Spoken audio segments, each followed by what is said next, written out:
से बोलिए बाल कृष्ण लाल की जय श्री राधे जय श्री राधे। श्री शुक उवाच एकदा गृहदासेषु जशोदानंद गेहिनी कर्मांतर नियुक्तासु निर्ममंथ स्वयं दधि। एक बार जशोदा मैया सोचने लगी तो शायद मैं अपने हाथ से मक्खन निकाल कर नहीं खिलाती हूँ ना, इसलिए माने मेरा बेटा घर के मक्खन नहीं खाता है। दासी के हाथ से बन तैयार करवाती इसीलिए वो नहीं खाता है। तो क्या की सोच करके एक दिन स्वयं मक्खन मथने के लिए तैयार हुई। कैसे? माने जानी है गीतानी तदबाल चरतानी च दधि निर्मंथने काले असमरंती तान्य गायता क्षौमं बासः पृथुगति तते बिभ्रति सूत्र नद्यं पुत्र स्नेह स्मृत कुच जुगं जातकं पंच शुभ्रो रज्ज्वाकर्ष सर्मभुज चलत कंकनौ कुंडले च शून्यं वक्त्रं कबल विलगन मालती निर्ममंथ। माने कैसे? देखिए बहुत सुंदर रहस्य है, पूजा पाठ के रहस्य है। माँ खूब सुंदर से स्नान करके तेल फुलेल से लगाकर साबुन सबसे खूब सुंदर जो सबसे पोशाक थी घर में सारी पूरे गहने से सजा ली माँ, और तब भगवान के लिए वो मक्खन तैयार करना शुरू की स्नान करके।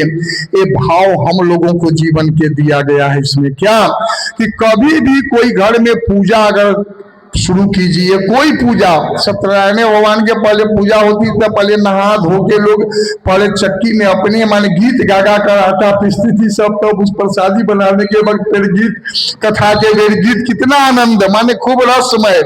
तो वही शास्त्र में है, कभी भी भगवान की पूजा कीजिए तो किनुआ सामान तो वो अलग के बात है, घर में पहले स्नान ध्यान करके कुछ प्रसाद हाथ से तैयार कीजिए।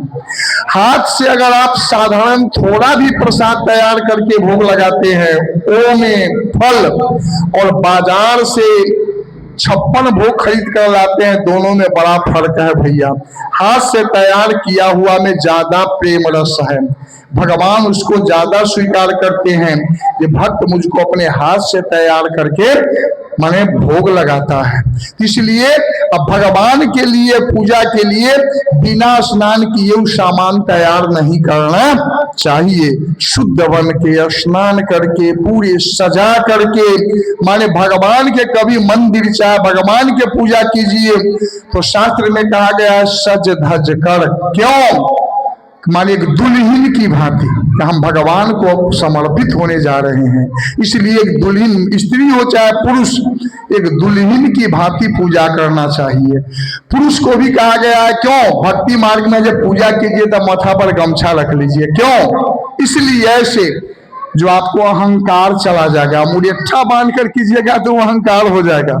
अगर सोचे एक सीधा कपड़ा माथे पर रखकर कीजिए तो हम दुल्हन बन गए। माने ये भाव सब है, प्रेम है, भगवान के प्रति भक्ति है भैया। ये सब माने सब रस का अनुभूति होती है। माँ जशोदा के माध्यम से सुखदेव मुनि वर्णन कर रहे हैं। माँ जशोदा गीत भी गा रही है, जो जो बाल लीला कृष्ण किया था वो सबको गाना बनाकर गा भी रही है और साथ साथ मंथन कर रही है। भगवान कृष्ण सोचने लगे कि माँ जो मेरी भक्ति अभी कर रही है ये सच्ची है कि थोड़ा कच्ची है, जांच लो। गाय अंग माने एगो गंगी गाय, गाय के नाम थी गंगी, उसी गाय के दूध भगवान कृष्ण पीते थे। वो गंगी गाय के दूध चूल्ही पर माँ चढ़ा दी थी, इधर मंथन कर रही थी।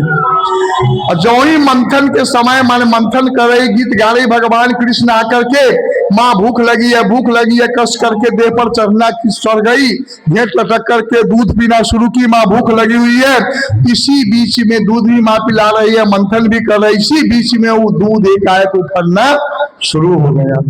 अब कृष्ण भगवान सोच रहे हैं कि माँ हमको सेवा करती है कि हमको पटक करके जाती है संसार के लिए, दूध के लिए।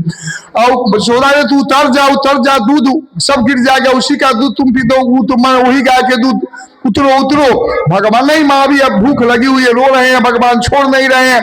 बलपूर्वक माँ नीचे उतार करके चली गई, कहाँ, दूध उतारने के लिए। भगवान कृष्ण को क्रोध आ गया, क्या किया, एक बहुत बड़ा पत्थर लेकर के उसी मटका को दे मारा, फोड़ दिया, बहने लगा। जब माँ आई देखता है तो इधर पूरा बहा दिया। जब अपना पर पड़ता है तो लगता है ठीक मेरा बेटा बड़ा शैतान है। सब आती थी शिकायत करने, मैं नहीं मानती थी, मेरा बेटा ठीक बहुत बड़ा ही बदमाश है, क्या करूं, देखो तो इतना मटका। उसी दिन माँ को क्रोध आ गई, किसके प्रति, कृष्ण के प्रति, बहुत बड़ा क्रोध माँ को आई। और तुरंत माँ क्या की, क्रोध में एक डंटा ली और एक रस्सी बांधने के लिए, इसको आज बिना बांध कर पिटाई किए मैं नहीं रहूंगी।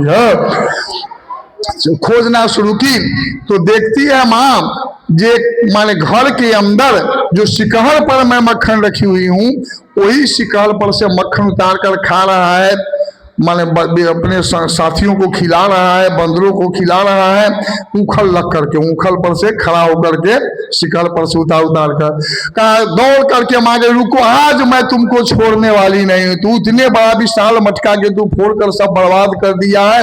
डंटा जो ही देखा सब उतर कर भागा, कृष्ण भी भागना शुरू किया, माँ भी पीछे पीछे पकड़ने के लिए दौड़ना शुरू की। माँ थोड़ा मोटी थी, वह भाग रहा था, थक जाती थी माँ, फिर माँ थोड़ा बढ़ जाती थी, कृष्ण भी रुक जाता था, बहुत परेशान किया। फिर अंत में कहा माँ को इतना सताना ठीक नहीं है। फिर भगवान माने सीधा खड़ा हो गए, माँ पकड़ ली। माँ इसलिए पीछा कर रही थी कि मैं डंटा से, मन में डर भी हो गया, जो डंटा लेकर डर आया हूं ना, कहीं मेरा बेटा भाग न जाए, इसलिए माँ भी नहीं छोड़ रही थी, दौड़ ही रही थी, हाँ माँ भाग न जाए। अंत में इसको रस्सी से बांध दूंगा ना तो निश्चिंत हो कहीं भाग जाएगा, कहीं दूसरी जगह तो मैं कहाँ खोजूंगी, ये डर भी भीतर से है। अंत में क्या कि वो पकड़ा गया, कृष्ण ले गई माँ भीतर, और रस्सी से जो भी रस्सी लाती है बांधने के लिए 2 अंगुल छूट पड़ता है। क्या है भैया ये बात, ये रहस्य है। जीव और शिव, भगवान और भक्त के बीच मात्र 2 अंगुल का फर्क है। आवरण रूपी, लज्जा रूपी जो वस्त्र है वही माने फर्क है। चीरहरण लीला क्या है, चीरहरण लीला दिमाग लगाने की बात है। 18-20 वर्ष के गोपी मातरी माने 6-7 वर्ष 6 वर्ष के कृष्ण, क्या बुरा भाव से उसको देखेगा क्या, माने ये क्या है, सबको मन है। प्रतिदिन कुमारियां सब क्या करती थी, जमुना के किनारे अग्रहण महीना में बालू के लिंग बनाकर कात्यायनी देवी की पूजा करती थी। हे कात्यायनी, कात्य इसमें मंत्र दिया, और जिसके लड़की की शादी में लेट होती है वही मंत्र के लोग जाप करवाते हैं। कात्यायनी महामाये महाजोगिनी धीश्वरी नंद गोप सुतंग देवी पतिंग में कुरु ते नमः, यही मंत्र इसमें है। जब करती थी जो नंद का लड़का ही मेरा पति बने। हाँ, तो भगवान कहते हैं जी इसको लज्जा हटाएंगे तब नहीं शुद्ध रूप से मुझसे अपना भाव व्यक्त करेगी, और जब तक लज्जा है तब तक तो लज्जा रूपी आवरण भगवान हृदय के अंदर है, माने और हम लोग के ऊपर से मन है, तो 2 ही अंगुल का फर्क भीतर भी है। हर जगह जीव और शिव के बीच कहीं भी 2 अंगुल का फर्क होता है भैया। एक बार एक महात्मा जी जा रहे थे, शिष्य था साथ में। शिष्य से कहा, है शिष्य, नदी देखा, कहा मैं यहाँ पर अपना नित्य क्रिया करूंगा, सुबह के समय है, तुम झोड़ा के पास बैठना और इसको खोलना मत। तो क्यों गुरुजी, इसमें पारसमणि पत्थर है। गुरुजी चले गए स्नान ध्यान करने। इधर शिष्य को लगा अगर पारसमणि पत्थर होगा तब तो सोना में सटाएंगे, तो लोहा में सटाएंगे तो सोना बन जाएगा। ये गुरु जी के चेला बनने से क्या फायदा, इतना हम अपने सोना का तैयार कर लेंगे जो हमको अपने धन हो जाएगा, क्यों ही गुरु जी के पीछे पीछे चलने से क्या लाभ। उधर गया, इधर क्या किया, झोड़ा पूरा खोल करके उलट पलट दिया। जब गुरु जी आए, कहा झोड़ा क्यों खोल दिया, कहा गुरु जी पारसमणि पत्थर को देखने के लिए खोले थे, लेकिन आप तो झूठ बोल दिया आपने। कहा इसमें पारसमणि पत्थर है, अरे है, तुमको नहीं मिला तो नहीं। वो डिब्बा निकालता, वो डिब्बा में से निकाला, का इसमें है बेटा। कहा गुरुजी झूठ बोल रहे हैं, अगर ये लोहा के डिब्बा है, इसमें पारसमणि पत्थर रहता तो ये सोना बन गया रहता। कहा यही तो फर्क है, देख डिब्बा को खोला, कहा जी पारसमणि पत्थर है डिब्बा में, लेकिन कपड़ा में है लपेट कर रखा हुआ, कपड़ा है। यही तो 2 अंगुल का फर्क है भैया। अगर ये कपड़ा नहीं रहेगा तो सोना बन जाएगा, और कपड़ा में लपटा है इसलिए सोना ही नहीं बन रहा है। यही तो भक्त भगवान के बीच फर्क है बेटा। सब उनको ज्ञान खुला, शिष्य को कहा जो बहुत बड़ा, इसके माध्यम से हर चीज में, हर वस्तु सामने आपका कोई दुब्बी खड़ है, उसमें भी ज्ञान छिपा हुआ है, हर में ज्ञान है। सिर्फ ज्ञान को खोजने की जरूरत है, लेने की जरूरत है, और जीवन में उतारने की जरूरत है। इतना है, हर चीज में ज्ञान ही ज्ञान भरा हुआ है। अंत में भगवान सोचने लगे माँ को तंग नहीं करूंगा, अंत में बना गए उससे। भगवान कृष्ण के घर के आंगन में 2 जमलार्जुन का वृक्ष था, शापित था। कुबेर के 2 बेटा थे, नल, कुबर, मणिगिरु, 2 बेटा।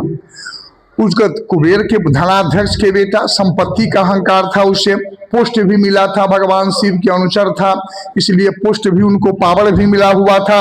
कोई आदमी के संपत्ति हो, पावर हो, तब तो दुरुपयोग धन क्यों करता ही है। अंत में क्या किया, एक रोज पूरा नशा से भूत होकर दोनों भाई जलाशय में कुछ नग्न, माने नग्न अवस्था में कुछ स्त्रियों सबके साथ स्नान कर रहा था। एकाएक ज्यों ही नारद जी जलाशय के किनारे से आ रहे थे, ज्यों ही देखा तो स्त्रियां सब निकल करके वस्त्र पहन ली, ये नंगे धड़ंगे खड़ा हो गया। मदान था, शराब के नशा पिया हुआ था, खड़ा हो गया नारद जी के सामने जड़ की भांति, कहा ठठा ठठा कर हंसने लगा। लेकिन कुबेर के बेटा समझकर नारद जी पहले उसको हटाया, कहा हट जा मेरे रास्ते से। 2-4 बार बोला, फिर भी वो हंसा, ठठा ठठा कर हंस रहा है, नग्न है। अंत में नारद को क्रोध आ गया, कहा रे भागा, तुमको अहंकार हो गया है, धन का अहंकार हो गया है, धनाध्यक्ष के बेटा हो, पोस्ट शिव के अनुचर हो, पुष्ट का अहंकार है, इसलिए तुमको अहंकार को दूर करना जरूरी है। जा मैं शाप देता हूं, तू दोनों जड़ बन जाओ, जड़ वृक्ष की जड़ की भांति मेरे सामने खड़ा है, जड़ बन जा। तब भग खुला है कि जब साप मिला तब भग खुला। हम मुझको साप दे दिए, वहां पर सब एक जुटा कि इसका उपाय का एक ही उपाय है। द्वापर में कृष्णावतार में नंद बाबा के घर के सामने तुम दोनों जमलार्जुन वृक्ष के रूप में, जौआ पेड़ के रूप में रहोगे। भगवान कृष्ण जब उखल से बांधे जाएंगे तो उसी समय तुमको उद्धार करेंगे। तो वही माने भगवान कृष्ण सोचने लगे, मैया तो बांध कर चली गई, जीव जब बंधा रहता है, अब मैं स्वतंत्र रहता हूं तो उद्धार करता हूं जीव को, लेकिन मैं बंधा हुआ हूं, जीव स्वतंत्र है, फिर भी मैं जीव को उद्धार करूंगा। तुरंत क्या किए भगवान, उखल को घसीटना शुरू किए, खींच रहे हैं, रस्सी डाल से बना हुआ है, अपना तो उनका शरीर कुछ छोटा है, दोनों पेड़ होकर अपने निकल गए। और जो ही उखल उखल कैसे निकले, कसकर खींचा, दोनों वृक्ष ड्राम से नीचे गिरा उखड़ करके। बीच में कृष्ण, दोनों साइड से वृक्ष, एक आयक उसमें से 2 दिव्य पुरुष निकले, 2 दिव्य पुरुष। वही कुबेर के बेटा था, नल गिरु, मणिगिरु, नल कुबर। मणिगिरु जिसका गर्दन मणि के समान चमकता हो, नल कुबर संसार में सबसे सुंदर राजा था नल, जिसकी सुंदरता के सामने राजा नल भी कुबर बन जाए, माने ऐसे सुंदर, माने नल कुबर और मणिगिरु। खड़ा हो गया, कृष्ण से कहा, कृष्ण से हे प्रभु स्तुति करना शुरू किया, नहीं पहचाना, कहा मैं नहीं पहचाना तुमको, कौन हो। तब वो अपना परिचय दिया, अरे तो तुमने गलती किया, अहंकार, तुमने धन के पीछे पड़कर बहुत बड़ा गलती किया, एक ब्राह्मण का अपमान किया, तो उसका परिणाम तो भोगना ही पड़ेगा। कहा महाराज आपने तो उद्धार कर दिया है, अब जीवन में कभी भी गड़बड़ नहीं करूंगा। पूरे भागवत में जो वो स्तुति किया है, यह श्लोक पूरे भागवत का उसार है। क्या उन्होंने स्तुति किया, वाणी गुणानुकथने श्रवणौ कथायाम, माने मैं हे प्रभु हस्त, माने अपना वाणी गुणानुकथने, आपके गुणानुवाद करने में लगाऊंगा मैं अपनी वाणी। श्रवणौ कथायाम, कान में अपना कहीं पर कथा पुराण होगी उसको सुनने में लगाऊंगा। और क्या, हस्तौ च कर्मसु मनसस्तौ पादमूलम, हाथ को अच्छे अच्छे सत्कर्म करने में मैं लगाऊंगा, और मन को आपके चरणों में टिका करके रखूंगा, मन को कभी उठने नहीं दूंगा, मन हर समय आपके चरणों में लगा करके रखूंगा। और क्या, स्मृत्वा शिरस तो निवास जगत प्रणामे, जहां जहां आपके मंदिर होगी वहां वहां अपने सिर झुकाकर मैं प्रणाम करूंगा। देखिए, कभी भी जाली रास्ते पैरे, बस पर रहिए, गाड़ी पर रहिए, कहीं मंदिर नजर पड़े तो सिर जरूर झुका दीजिए, प्रणाम जरूर कर दीजिए। भगवान के निवास स्थान को सिर भगवान दिए हैं प्रणाम करने के लिए, श्रेष्ठोत्तर झुकने के लिए। और दृष्टि शतांग दर्शने तो भवत तनु नाम, अपनी दृष्टि हर समय सजनों के दर्शन, संत महात्मा के दर्शन, भगवान के चरण के दर्शन में लगाऊंगा। हे महाराज, ये भागवत के सबसे भक्ति मार्ग के सबसे सुपर श्लोक है। वाणी गुणानुकथने श्रवणो कथायाम हस्तौ च कर्मसु मनसस् तौ पादमूलम अस्मृत्वा शिरस्तौ निवास जगत प्रणामे दृष्टि शतांग दर्शने तु भवत्तनो नाम। और इस शरीर को आपकी सेवा में लगाएंगे, इससे बढ़कर कोई भक्ति मार्ग का श्लोक ही नहीं है। स्तुति किया, अंत में भगवान मनो आशीर्वाद दे दिए, चला गया, उद्धार हो गया। अब फिर माँ जसोदा दौड़ करके आई, सब नंद बाबा सब क्या हो गया, देखो बराबर यहाँ उत्पात हो रहा है, मेरे बच्चे को क्या हो गया। माँ आकर घर में लपटना शुरू की, नंद बाबा से कहा, बाबा अब मैं माँ का बेटा नहीं हूँ, माँ मुझको बांध दी थी, अब माँ के मैं बेटा नहीं हूँ, मैं आपका बेटा हूँ बाबा। अब हाँ, माँ रोने लगी, कहा बेटा मुझसे बहुत गलती हो गई, जीवन में बहुत बार तुम्हारे साथ मैंने अन्याय किया, बात बेटा भी सर जा, आज तक मैं तुमको कुछ नहीं कहा, आज कौन ऐसा पाप चढ़ गया जो तुमको मैंने बांध दिया था बेटा, जीवन में तुम्हारे प्रति मैंने गलती कर लिया, अब कान पकड़ती हूँ कभी भी कोई गलती मुझसे नहीं होगी। माने माँ जसोदा बहुत बिलखने लगी, फिर कन्हैया गले से लगा लिया, माँ मैं तो तुम्हारा ही बेटा हूँ, वैसे ही प्रेम से मैं कहा था, माँ प्रेम की वाणी में बोला था।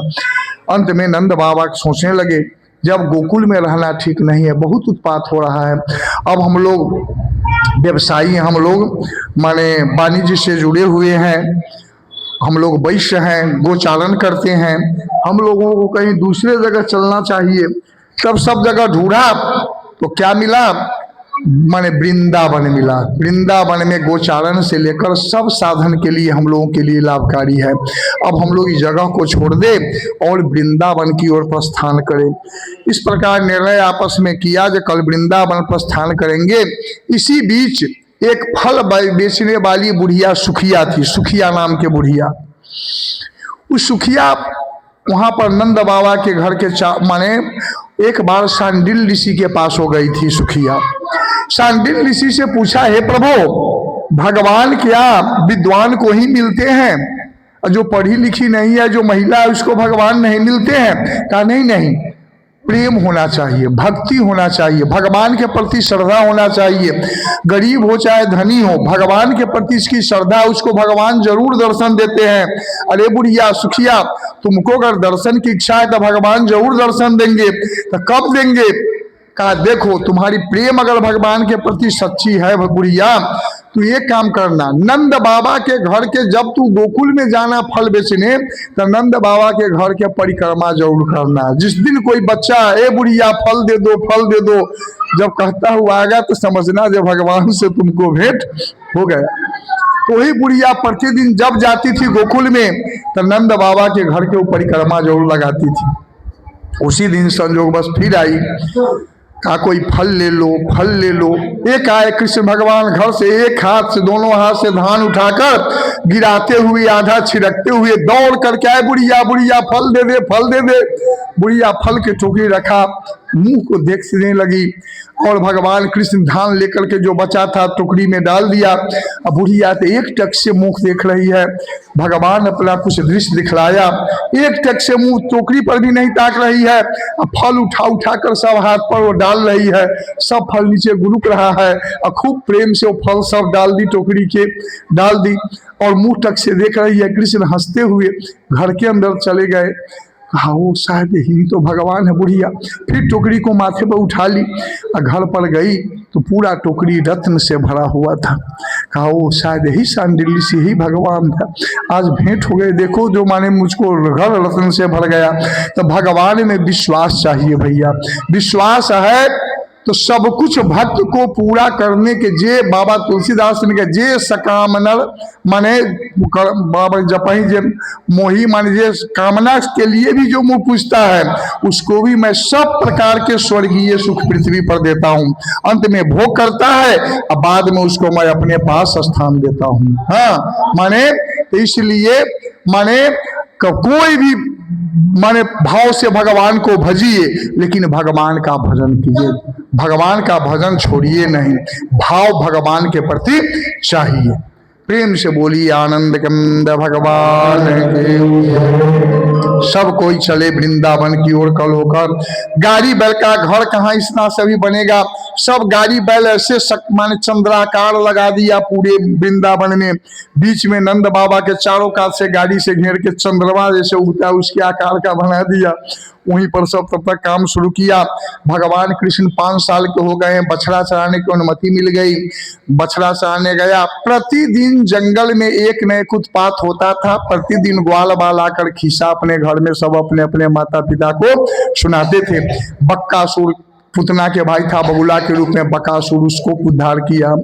हाँ इसके बत्सासुर को उद्धार किया भगवान। इस प्रकार एक प्रतिदिन, लेकिन एक अघासुर नाम के राक्षस था, उसको 5वें वर्ष में माने मारा और 6ठे वर्ष में ग्वाल बाल सब आकर कहा।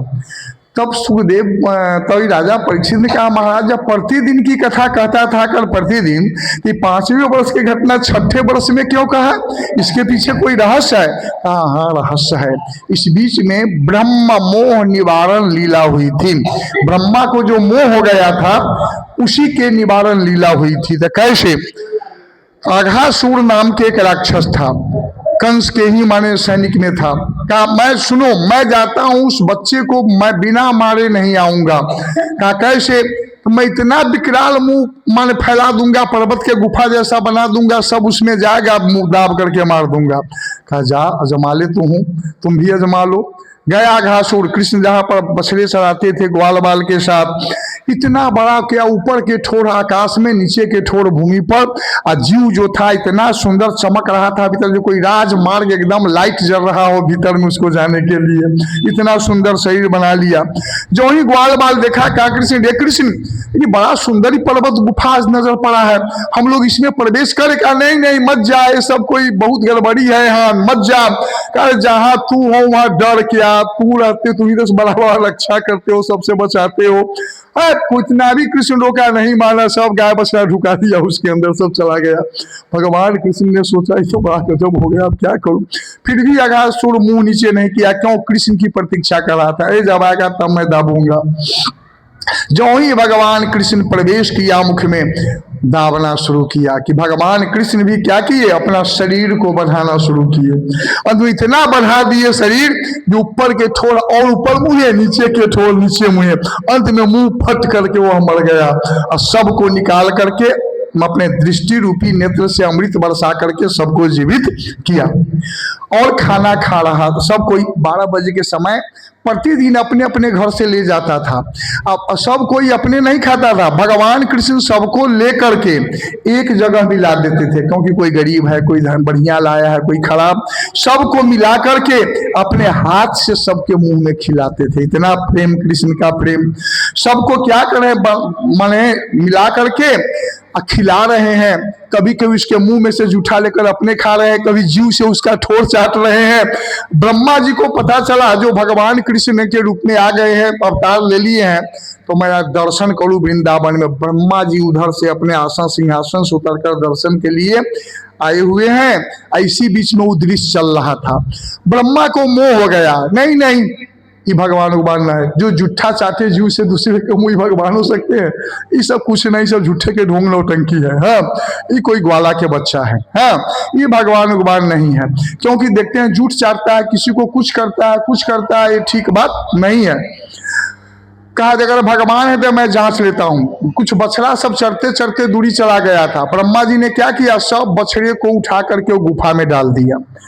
अंत में ग्वाल बाल कह रहे कृष्ण बछड़ा तो नजर ही नहीं पड़ रहा है। तो कृष्ण ने कहा तुम लोग खाओ, मैं जाता हूँ ढूंढने के लिए। जो ही ढूंढने के लिए बछड़ा को उधर गया, इधर ब्रह्मा जी ग्वाल बाल सबको उठा करके दूसरे पर्वत गुफा में डाल दिया। अब भगवान उधर गए तो न बछड़ा इधर आते हैं न तो ग्वाल बाल, क्या हो गया, कोई असुर तो निकल गया। बहुत चिंता में फिर सोचने लगे। जब स्मरण किया, कहा रे बूढ़ा ब्रह्मा, रे तू तो मेरा बेटा है, अब बाप बनने को कोशिश कर रहा है। मैं तो तुमको पैदा किया हूँ, तू मुझसे खेलना चाहता है, चल बेटा खेल ले, मुझसे कोई परवाह की बात नहीं है। भगवान संकल्प करके एक क्षण में ही संकल्प करते हैं और वैसा बन जाता है। जैसा बछड़ा, जैसे बच्चे, जैसे जिसकी कम्बल, जैसे जिसकी लाठी, एक क्षण में भगवान तैयार कर दिए वहां पर सब। और इसी बीच में वेश बदलकर ब्रह्मा जी लौट रहे थे ब्रह्मलोक में, वेश बदलकर तुरंत चले गए ब्रह्मलोक में।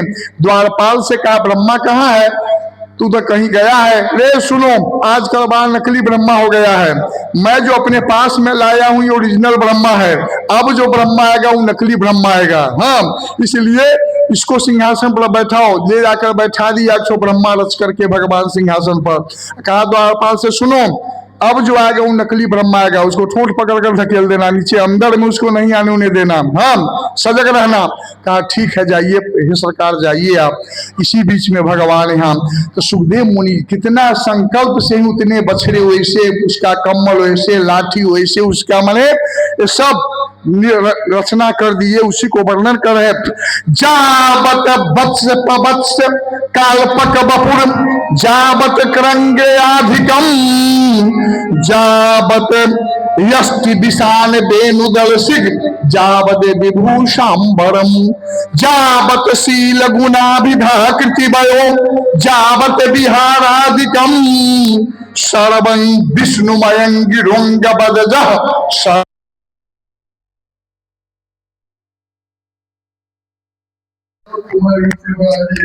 और जो बछड़ा जिस गाय के पास उसी के पास जाता था, जो बच्चा जिस माँ के उसी के पास।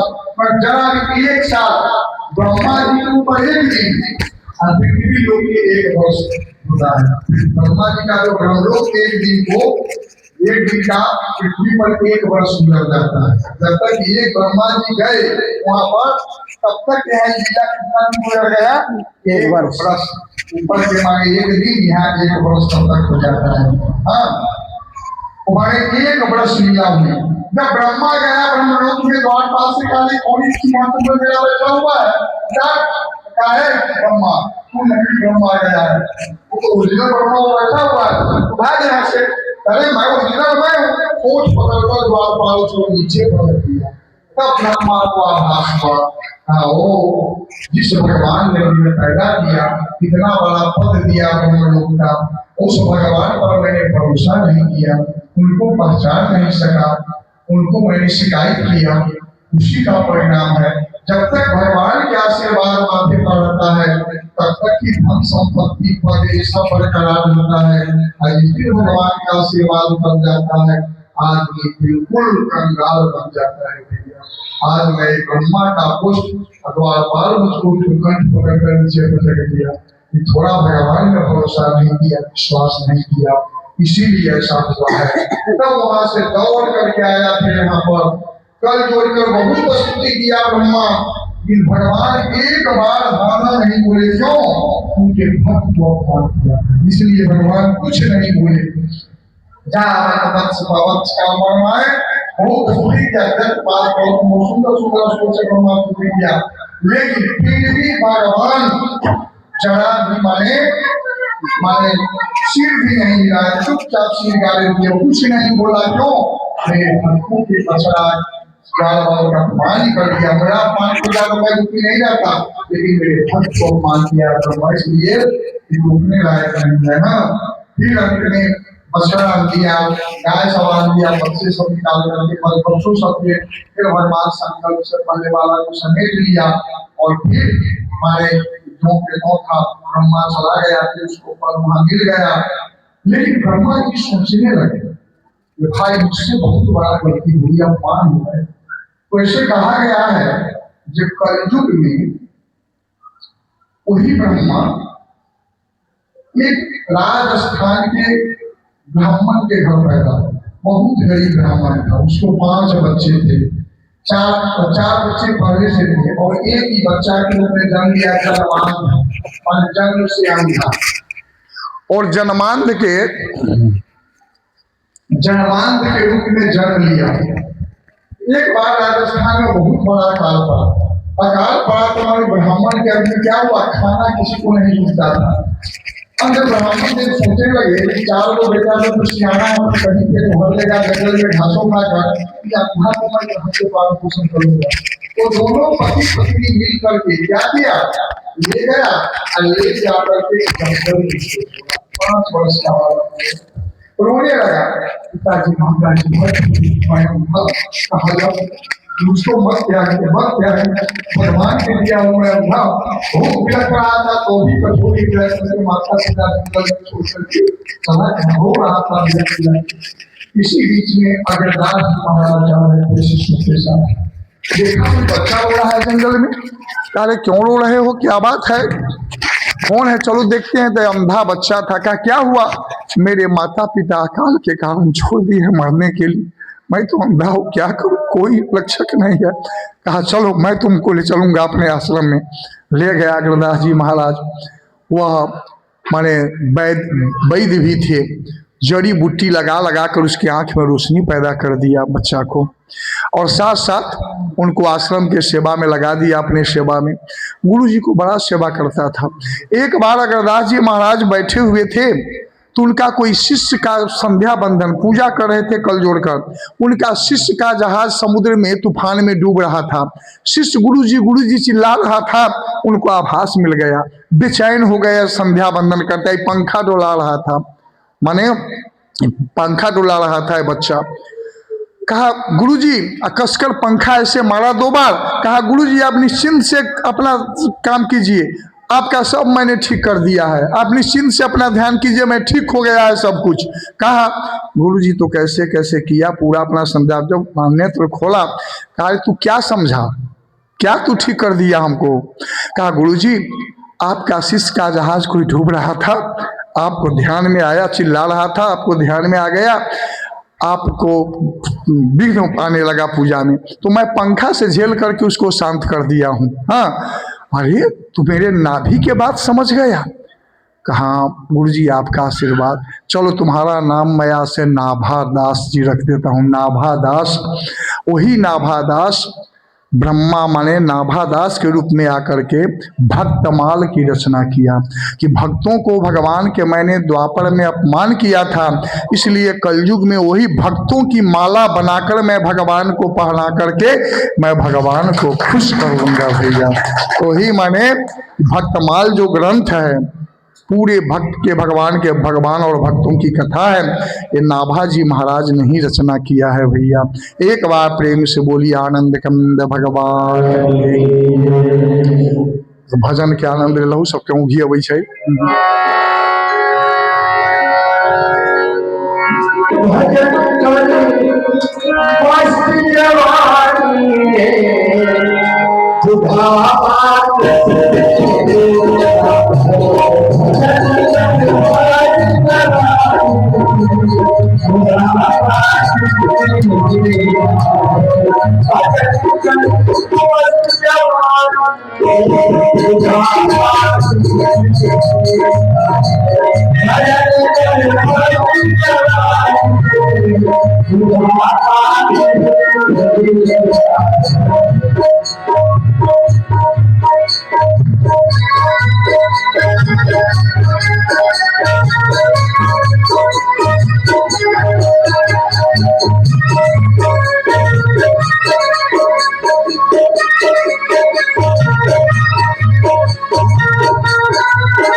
बात से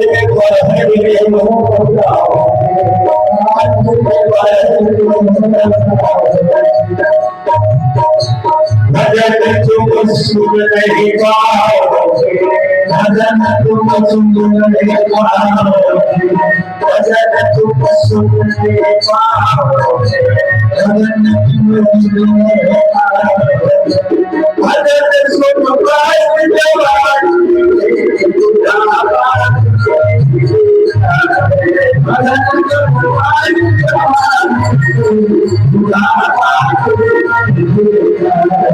भजन सुन पाए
प्रेम से बोली आनंद कंद भगवान के, वृंदावन बिहारी लाल के, जय श्री राधे, जय जय श्री राधे।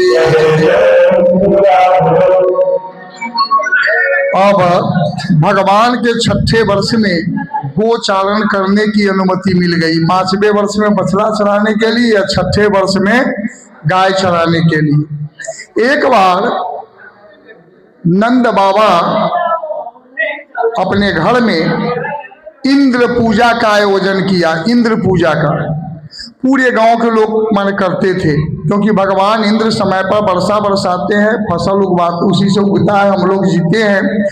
भगवान कृष्ण ने कहा कि दादा आप लोग क्या कर रहे हैं बाबा?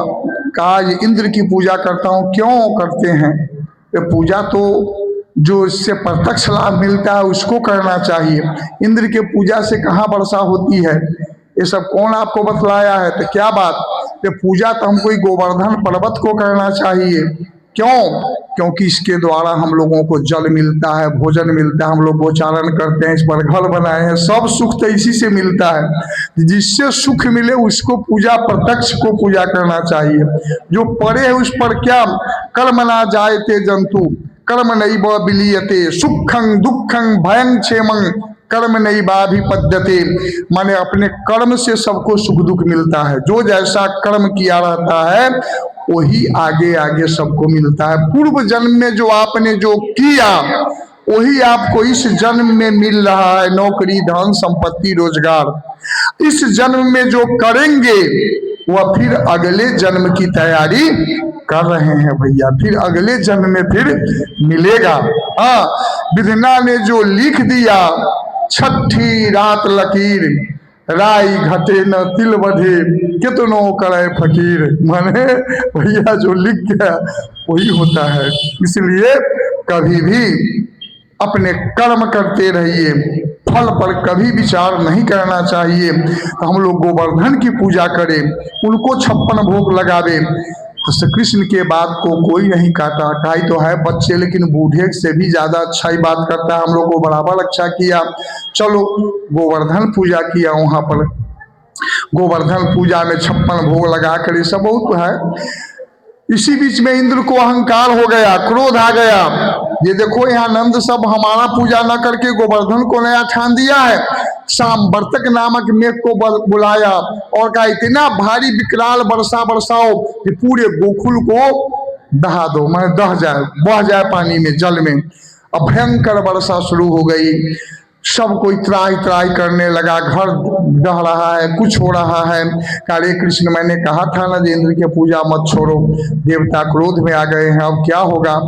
कहा जो होगा, जिसकी पूजा की है वही रक्षा करेंगे, इसलिए निश्चिंत रहिए। हाँ, अंत में जब असह्य हुआ तब भगवान कृष्ण ने कहा हे गोवर्धन अब तू ही सुरक्षा प्रदान कर। और क्या किया भगवान कृष्ण? 7 वर्ष के कृष्ण 7 कोष के गोवर्धन पर्वत माने कनगुड़िया अंगुल पर बाएं हाथ को सोझे उठा लिया और दाहिने हाथ से बांसुरी बजाना शुरू किया। ग्वाल बाल सब डंटा लगाना शुरू किया। इनको मैं भी सहारा देता हूँ, तुम नीचा हाथ कर, हाथ दुख जाएगा तुम्हारा। थोड़ा नीचा किए तो घसकना शुरू कर, नहीं नहीं तू ही थामे रह, हम लोग पिछा जाएंगे से तू ही थाम कर रख। 7 दिनों 7 वर्ष के बालक, 7 वर्ष के 7 कोष के गोवर्धन पर्वत 7 दिनों तक अपने कणगुड़िया बाएं हाथ की अंगुली पर भी माने धारण किए हुए हैं। भगवान दाहिने हाथ से बांसुरी बजा रहे हैं। अंत में इंद्र पराजय हो गया। फिर अंत में वर्षा रुक गई। इंद्र भगवान आकर के कामधेनु के साथ उनका अभिषेक भी किया, उनका भगवान कृष्ण के। अब इस बीच में कालिये नाग की कथा है। माने वह कालिया दह था जमुना के किनारे, वो बहुत विशाला बन गया था, क्योंकि विशाला सर पाकर माने बस गया था। रमणीक द्वीप पर सांपों का खान है। रमणीक द्वीप है जहाँ पर सांप के बसेरा है। उस सांप के बसेरा रमणीक द्वीप पर बात नहीं है ना, हमारा जरूरत ना है, हमारा जरूरत ना है, मुझे कह रहे थे। हाँ आवाज भी चीज हमारा कौन सी क्या आवाज है। ठीक है रह दो, सब गर्मी लगे चीज छोड़ दो। प्रेम से बोलिए आनंद गंध भगवान के। एक बार गरुड़ क्या करता था, बराबर जाकर रमणीक द्वीप पर सर्पों को खाता था। तो एक बार निर्णय किया सर्पों के टोला वहां पर, ये महीना में एक सर्प इसको माने मिलेगा भोजन के रूप में। अब आज से कभी भी आकर मत खाए। तब प्रति माने महीना में एक बार एक सर्प की उसको मिलता था। संयोगवश कालिया नाग की बारी आई। बड़ा विशाला सर्प था, उसी के नंबर आया। वह कहा मैं गरुड़ से कमजोर हूँ, मैं उसका बलूर उसके मुख में चला जाऊं, मैं उससे लड़ाई करूंगा। भयंकर लड़ाई किया। लड़ाई करते करते पहले चोट मारा कितना गरुड़ के, गरुड़ भी झपटा, बहुत युद्ध हुआ अंत में। लेकिन गरुड़ तो गरुड़ है। फिर इसको जब आक्रमण किया कस करके, तो माने जब परास्त होने लगा तो भागा। अब भागते भागते कहाँ आया, जमुना के वह जो कालियादह के नाम से वहां पर आ गया। क्यों, वहां पर गरुड़ को सांप मिला हुआ था। सांप क्या मिला हुआ था, एक सौभरी ऋषि थे। देखिए आदमी को कभी कभी माने किस प्रकार आदमी को माने मार्ग से भटकाता है। सौभरी ऋषि थे। सौभरी ऋषि स्थल पर अपना तपस्या करते थे। तो बहुत लोग गांव समाज के स्त्री पुरुष सब ज्ञान सीखने के लिए आते थे। तो कहा नहीं नहीं अब मैं जल में तपस्या करूंगा। जब पराशर ऋषि बड़े बड़े ऋषि सब इस औरत को देख करके मोहित हो जाते हैं, तुरंत विश्वामित्र ये सब पथभ्रष्ट हो गए हैं, तो मैं भी अपने पथ से कहीं भ्रष्ट न हो जाऊं। अंत में क्या किया, वह जल में जाकर जमुना के जल में प्रवेश, घेंट भर जल में प्रवेश करके मैं तपस्या करना शुरू किया। लेकिन देखिए आदमी को वहां भी नहीं छोड़ता है। जल में एक बार तो उसी जल में जो तपस्या कर रहा था, गरुड़ आकर मछली उछली खाता था तो डिस्टर्ब करता था। तो गरुड़ को श्राप दे दिया था, रे गरुड़ आज दिन से अगर इस पास में फटकेगा तो तू मर जाएगा। इसलिए गरुड़ वहां पर नहीं जाता था, इसलिए कालिया वहां आया था। लेकिन सौभरी ऋषि के बारे में बतलाता हूँ, जल में तपस्या कर रहा था। लेकिन एक दिन उनके मन में विकार कैसे हो गई, एक मत्स्यराज मछली के राजा मछलियों के साथ जल में विहार कर रहा था। देखकर इनका मन भी विचलित हो गया। 88 वर्ष उम्र था और कहने लगा ऋषि सोचने लगे, जब मछली भी जब जल में इतना विहार करता है तो मेरा उम्र ज्यादा कहाँ है, मात्र 88 वर्ष है। भाई बूढ़ा है लेकिन फिर भी अपने को क्या कर रहे हैं, अब मैं भी अभी शादी कर सकता हूँ। तुरंत जल से निकल गया। उस समय राम के वंशज मानधाता राजा था। मानधाता के पास 50 कन्याएं थी। चला गया, कहे मानधाता मुझको विवाह करने का मन हुआ है, तुम अपनी एक कन्या मुझे दे दे। ऋषि को बूढ़ा जान करके उपहास किया। मैंने कहा देखिए ऋषि, कहा न कहूंगा तो शाप दे देगा, हाँ कहूंगा तो कोई बेटी हमको सकार में न करेगी, बूढ़ा से कौन विवाह करेगा, 88 वर्ष के बूढ़ है। तो कहा एक काम कीजिए ना महाराज, आप मेरे राजमहल में जाइए, जो बेटी मेरी पसंद करे उससे आप विवाह कर लीजिएगा।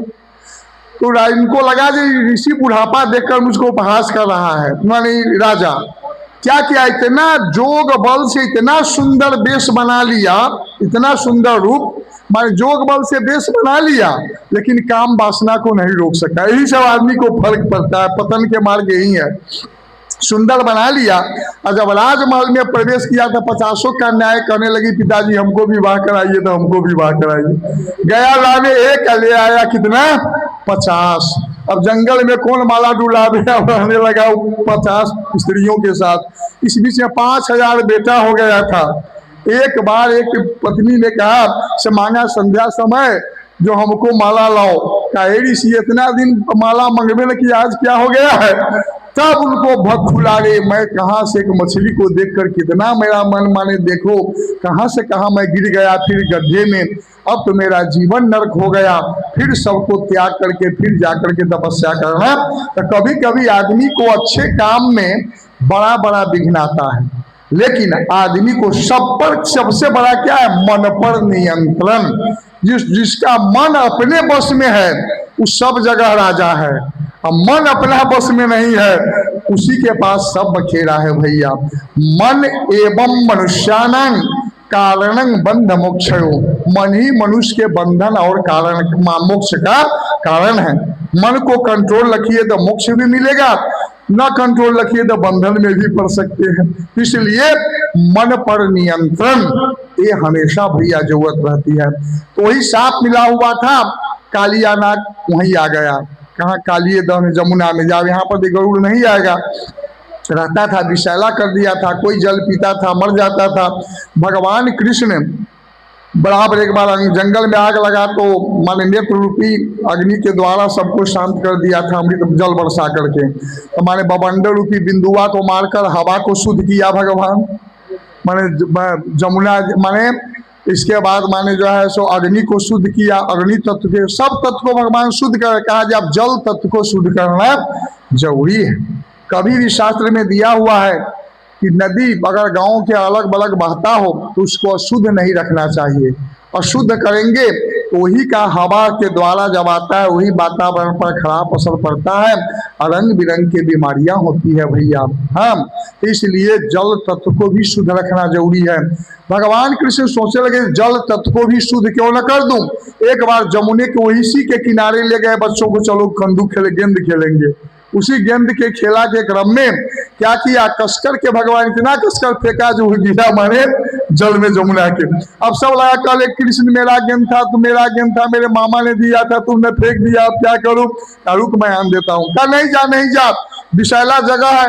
कहा नहीं आन देता हूँ। कदम पर चढ़ करके उस सामने जल के सामने डाली पर से कूदा भगवान। सब दौड़ कर गया, देखो तुम्हारा कृष्ण तो जल में कूद गया। यशोदा माँ सबको हल्ला करने लगा, जाकर सब दौड़ करके वहां विलाप कर रही है।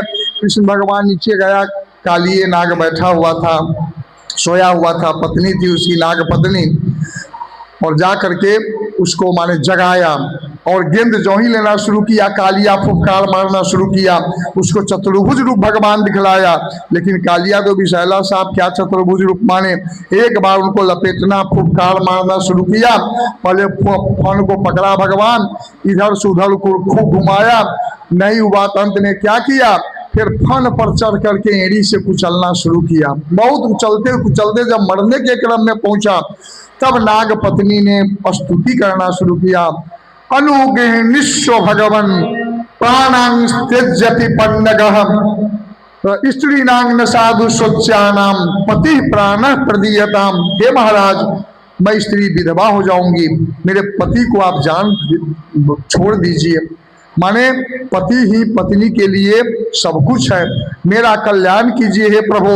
और वह स्तुति की, न नाक पृष्ठंग न च सार्वभौमम न पारमेष्ट्यंग न रसाधिपत्यं न योग सिद्धि पुनर्भंग भवंग वांछन्ति जदपा जरज प्रपन्ना। हे प्रभु, मैं आपके चरण का रज मैं चाह रही हूँ। न मुझको इंद्र के समान पद चाहिए, न सार्वभौम राजा चाहिए, न संसार के राज चाहिए, मैं तो सिर्फ आपके चरण के रज मैं चाह रहा हूँ। भगवान के चरण के रज के बड़ा ही महत्व है जीवन में भैया, बहुत ज्यादा महत्व है। एक बार भगवान बीमार पड़ गए, बीमार पड़ गया तो कितना भी इलाज हुआ ठीक नहीं हुआ। रुक्मिणी नारद जी को याद किया है, माने नारद भगवान पहुंचे, क्या देखिए भगवान बीमार है, कोई उपाय है नारद जी। कहा चलिए पूछते हैं। भगवान से क्या उपाय गया, कहा जे हे नारद महाराज जी का, हे भगवान आप ही ना बताइए जो कौन चीज लाऊं जी आप ठीक हो जाइएगा। कहा एक ही तो उपाय है नारद, तू मेरा सच्चा भक्त है। भगवान मैं समर्पित भक्त हूँ आपका, सबसे पक्का भक्त तो मैं ही आपका हूँ महाराज। एक काम करना, मेरा बीमारी तुम्हारे भक्त के चरण का धूल अगर कोनो भक्त मेरे माथे पर लगा दे उसी से मेरा बीमारी ठीक हो जाएगा। कहा नहीं नहीं सरकार, हप्पड़ पैर के माटी यहाँ आपके माथे पर, ये मुझसे संभव नहीं है। कहा तो जा रुक्मिणी से मांग ले, रुक्मिणी भी भक्त है, सबसे बारी बारी से कोई चरण के रस देने को तैयार नहीं। कहा तो हे भगवान अब ठीक कैसे होइएगा, अब तुम ही नारद जानो। एक देगा कौन, जा ब्रज में गोपिया देगी, दूसरा कोई नहीं देने वाली है। और जब गोपिया के पास जाकर के नारद जी ने कहा हे गोपी भगवान कृष्ण बीमार है, अपना चरण का धूल मांगते हैं, क्या तुम दोगी? तब कही हाँ, सहर्ष कही हाँ मैं दूंगी, मुझको नरक जाने में डर नहीं है, मेरे मालिक का कोई गड़बड़ी ना हो, मेरे मालिक स्वस्थ रहे, इसके लिए मैं जरूर अपना रस दूंगी। मैं नरक जाऊंगी इससे कोई माने मत, उससे जरा भी दुख नहीं है, हमको दुख है कि मेरा मालिक को कोई गड़बड़ी ना आवे। हम तुरंत चरण के धूल लेकर पुड़िया बनाकर दे दी थी। तो भगवान ने कहा देखो तुम लोग कहते हो भक्त हूँ, नारद भक्त हूँ, लेकिन सच्चा भक्त तो गोपिया है, मूर्ख है, गवारीन है, फिर भी मुझ में भरोसा है, मुझको एक को मान रही है, मेरे अलावा जीवन में किसी को नहीं मान रही है, मेरे लिए सब काम मेरे जीवन के लिए करने के लिए तैयार है। तो सच्चा भक्ति तो गोपिया है भैया। तो भगवान के भक्ति कीजिए, सच्चे आप सच्ची हृदय से कीजिए भाई, सच्चा बनकर कीजिए, कच्चा नहीं होना। कच्चा रामधारी सिंह दिनका की कच्चा पीने वाले हैं जिसकी ममता घट प्यारों पर, कभी कोनो क्लास में पढ़े हुए थे, जो सच्चा पीने वाला है कब रोता चिल्लाता है, जो सच्चा भक्त है कभी नहीं इधर उधर देखता, भगवान का भजन कर, जो कच्चा है वही इधर उधर मन भटकाता रहता है भैया। एक बात प्रेम से बोली आनंद कंद भगवान की हो। इसके बाद हाँ तो माने काली नाग के अंत में जीवन दान दिया, फिर उसके माथे पर नाच करते का ऊपर तुम ले चलो और यहाँ छोड़कर फिर रमणीक द्वीप पर जाओ, मेरा चरण पड़ गया है, चरण चिन्ह हो गया है माथे पर, अब गरुड़ तुमको नहीं खाएगा। तो ही लेकर निकला, नृत्य करते हुए भगवान निकले थे। देखिए भैया इस कथा के माध्यम से क्या है कि सांप और पाप दोनों एक ही होते हैं। क्या होते हैं? सांप और पाप दोनों एक ही होते हैं, दोनों का जहर शरीर में फैलता है, सांप का भी विष शरीर में फैलता है और पाप का भी जहर शरीर में फैलता है। इसलिए आदमी को दोनों से बचना चाहिए, सांप से भी बचना चाहिए और पाप से भी बचना चाहिए। हाँ ये शास्त्र का नियम है। बहुत लोग के घर में सांप है तो कहता है नाग बाबा छत ना मार, लेकिन सांप माने सर्प जो है कब डस लेगा ये सब कोई माने निश्चित नहीं है। दुष्ट चाणक्य नीति में दिया दुष्टा भारजा सठंग मित्रं भिष्ट च उत्तरदायक सर्पे च गृहे वासे मृत्यु रेव न संशय। जिसका घर में दुष्ट पत्नी हो, दुष्टा स्वभाव के पत्नी हो, कब जहर मिलाकर खिला देगी कोई ठिकाना नहीं है। सठंग मित्रं, दोस्त हो सठ हो, खर्चा न करे, खाली खर्चा करवा दे तो कभी गला भी दाब सकता है। अब भिष्ट च उत्तरदायक, नौकर उत्तर देनिहार हो, बराबर उत्तर दे देवे, तो वैसे भी नौकर से डरना चाहिए। और सर्पे च गृहे वासे, इसका घर में सांप वास लेता है, मृत्यु रेव न संशय, कहिया मरेगा इसका कोई ठुआ ठिकाना नहीं है भाई, शास्त्र में भी है। एक बार प्रेम से बोली आनंद गंध भगवान की हो व्यास जी। एक बात तब रासलीला के वर्णन सब है। इसी बीच में भगवान जग पत्नियों पर कृपा किया, जग पत्नियों पर। क्या? एक बार ग्वाल बाल के साथ गए जंगल में, ग्वाल बाल सब कह रहे कृष्ण आज बड़ा भूख लग गया है, कोई उपाय नहीं है खाने के लिए। कहा जाओ इस जंगल के बगल में ब्राह्मण का एक टोला है, ब्राह्मण यज्ञ कर रहे हैं, जाओ उससे मांग कर ले आओ। गया मांगने के लिए, ब्राह्मण अहंकारी सब था, यज्ञ कराए अभी भोग भगवान को लगाए नहीं, तुमको कैसे दे, भाग यहाँ से, डांट कर हटा दिया। कहा रे ब्राह्मण तो बड़ा क्रोधी है, क्या करूं? कहा जा उसकी पत्नी के पास जा चुपके से, वो दे देगी। चुपके से गया उसके घर, कहा कृष्ण भगवान भूखे हैं, भोजन मांग रहे, दोगी? कहा ग्वालिन सबके मुख से मैं सुना हूं तो बहुत अच्छा है, ठिठोली करने वाला है, सबको बहुत अच्छा बालक है, वो तो भगवान है। सब कोई भोजन तैयार करके थाली में सजा करके माथे पर लेकर स्वयं चली भगवान कृष्ण को खिलाने के लिए। ब्राह्मण लोग यह कर रहे थे और लोग हूं कर रहे थे, रुक जा मत जाना है मत जाना है, फिर भी कोई नहीं मानी, चली गई कहा कृष्ण को भोजन कराने। कृष्ण को भोजन कराई सब। कृष्ण भगवान ने कहा जा जा अब अपने अपने घर जा। और सबको कृष्ण भगवान जो जिसकी भावना, सबको कहते शरद ऋतु में, मतलब शरदकालीन शरद पूर्णिमा के दिन मैं रास रचाने वाली, उसी में सबके मनोकामना मैं पूरा करूंगी जो जो जो भाव चाहती थी। तो जग पत्नियों ने कैसे कहा जा तू, अब कहा मैं कैसे जाऊं, अब जाएंगे तो पति लाठी लेकर पड़ा होगा, बैठा होगा वहां, उसको बात काट कर हम लोग आई हैं, अब जाएंगे तो लाठी से वो खबर लेगा, इसलिए भगवान मैं जाने वाली नहीं हूं, उससे बलपूर्वक मैं आया हूं, उसके विरोध में आपके पास, अब यहीं मैं रहूंगी हम सब। कहा जा जा तूने भगवान की सेवा की है, अब जाओगे तो पति लाठी लेकर नहीं गले से मिलेंगे, जा। उनके बुद्धि अब बदल गई होगी। जब सब गई वहां पर तो सब कल जोड़कर खड़ा हो गए पति सब, क्यों? जब मैं, मुझको जनेऊ संस्कार हुआ, मैं वेद पढ़ा, शास्त्र पढ़ा, तुम मूर्ख है महिला, फिर भी तुम भगवान को पहचान ली, लेकिन मैं भगवान को नहीं पहचान सका, इसलिए तुम महान हो। सब पत्नी को पैर पकड़ना चाहा, पत्नी सब कहा नहीं नहीं मेरे गले से मिलिए पतिदेव, आप भी तो कम से कम अभी तो आपका ज्ञान खुल गया। इसलिए बिना भक्ति के ज्ञान अधूरा रहता है भैया, इसलिए कहीं कुछ किसको खिलाते हैं। कलयुग में सबसे बड़ा दान है अन्न और जल, किसी को खिलाते हैं, जल पिलाते हैं, ठंडा महीना आग तपा देते हैं, ये सब महापुण्य है जीवन काल में। किसी को कुछ आहार देना, दान देना, पुण्य देना, यही सब तो लाभ देता है आगे जीवन में। अपना घर परिवार के लिए करते हैं तो अंत में ठुनका ही मिलेगा भैया, वो कुछ नहीं मिलेगा, और जो कुछ कीजिएगा वही आगे में रास्ता पर मिलता है, तो कुछ करना चाहिए। वैसे एक शिवानंद जी का भजन है, कहो कि थोड़ा आवाज होते तो चलो 2 मिनट आनंद लेगा तो ले लो भाई।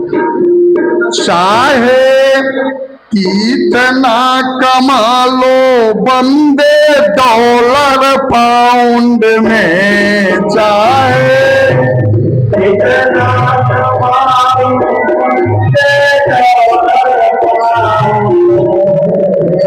मसाला छोड़ जाना ही है अगला राउंड में, जाना ही है अगला। चाहे कितना कमा लो बंदे डॉलर पाउंड में, चाहे कितना कमा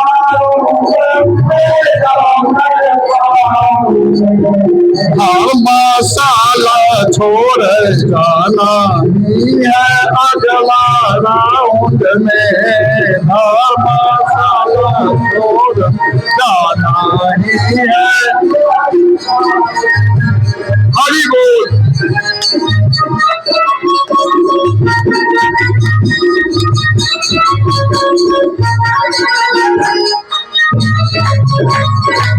जाओ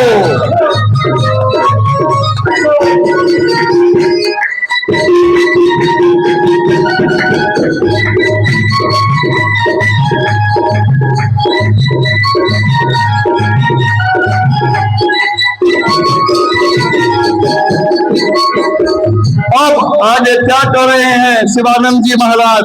दान पुण्य करो चाहे चोरी बेईमानी, दान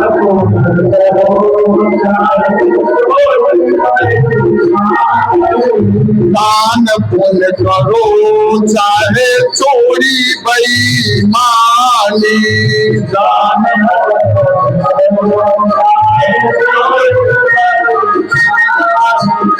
लिखा रहे हैं चित्रगुप्त जी कहानी,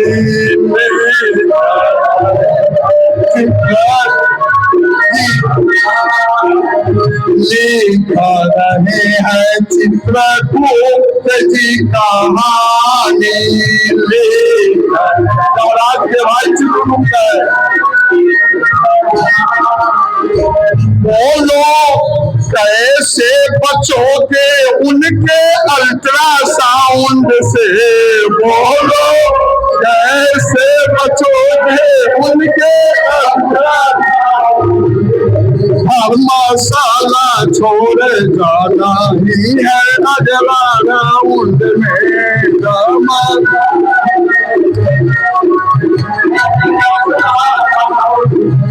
चाहे इतना कमा लो बंदे डॉलर पाउंड में, चाहे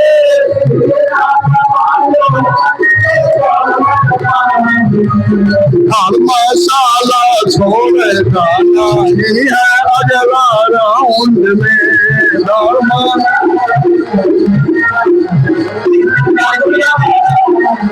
हरि बोल।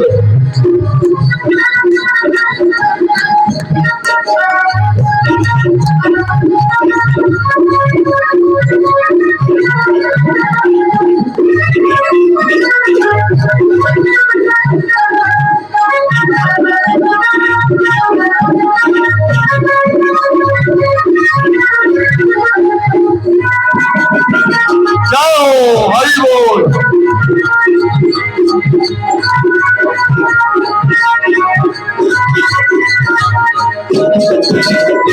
आत्माई क्या है फोरैया चिड़ैया, आत्माई क्या है फोरैया, आत्माई क्या है फोरैया चिड़ैया,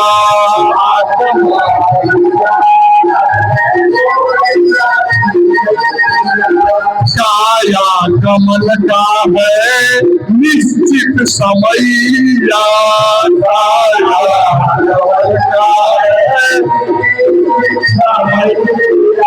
काया कमल का है निश्चित समैया।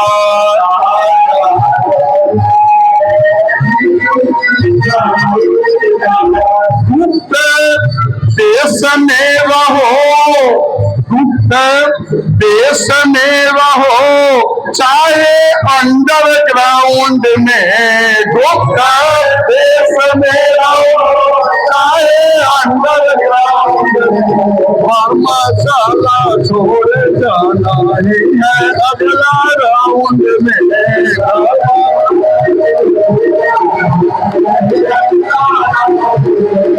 चाहे कितना कमा लो बंदे डॉलर पाउंड में, चाहे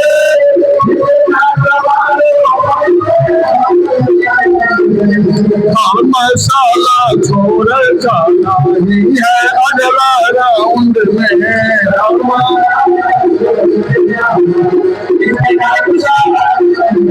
हरि बोल।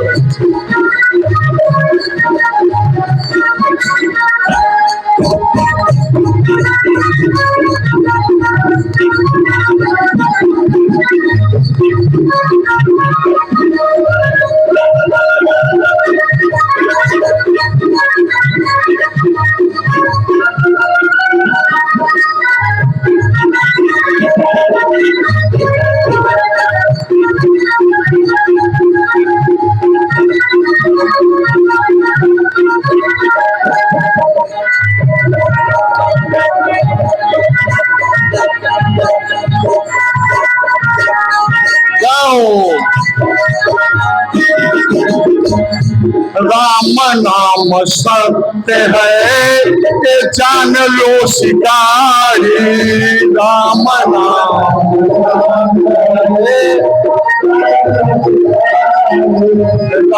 नाम सत्य है ये जान लो शिकारी, राम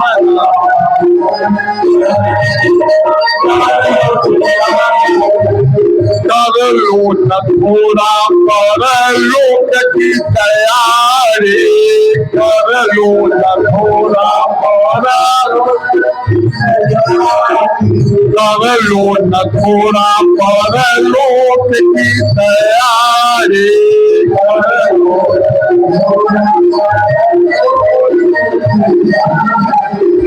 बनवाते मूरत, बनवाते मूरत श्री महेश कंपाउंड में हो, बनवाते मूरत श्री महेश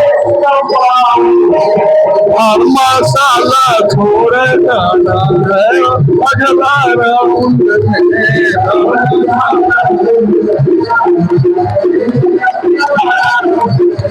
चाहे कितना कमा लो बंदे डॉलर पाउंड में, चाहे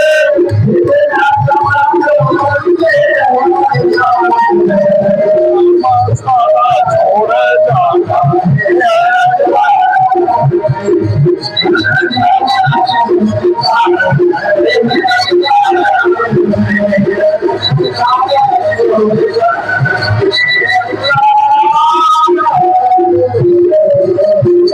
प्रेम से बोलिए वृंदावन बिहारी लाल की जय श्री राधे, जय जय श्री राधे।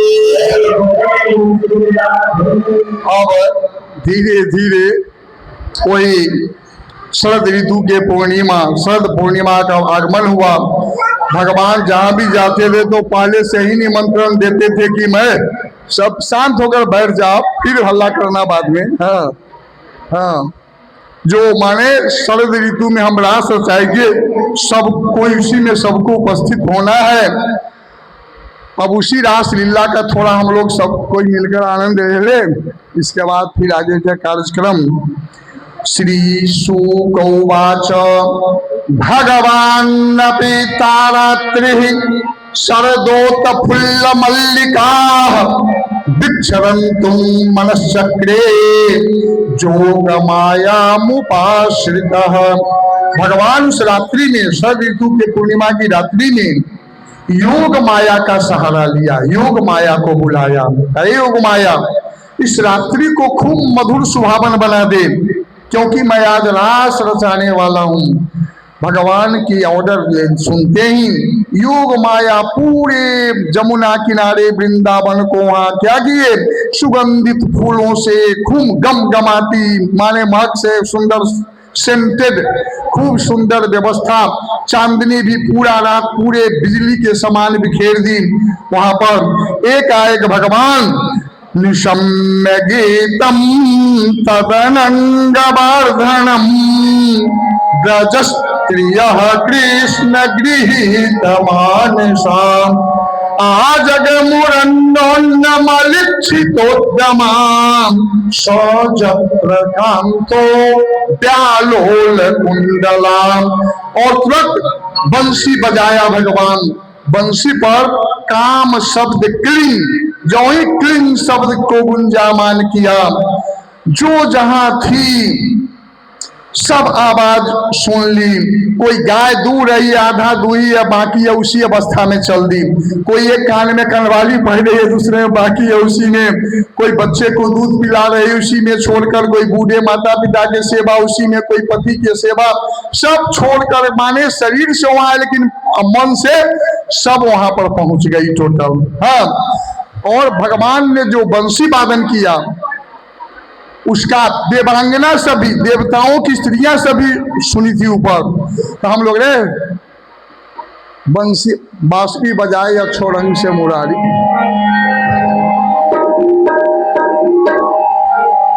अरे बांसुरी बजाए अच्छे रंग सा मुरारी, बांसुरी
प्रेम से बोलिए वृंदावन बिहारी बिहारी लाल के जय श्री राधे, जय जय श्री राधे।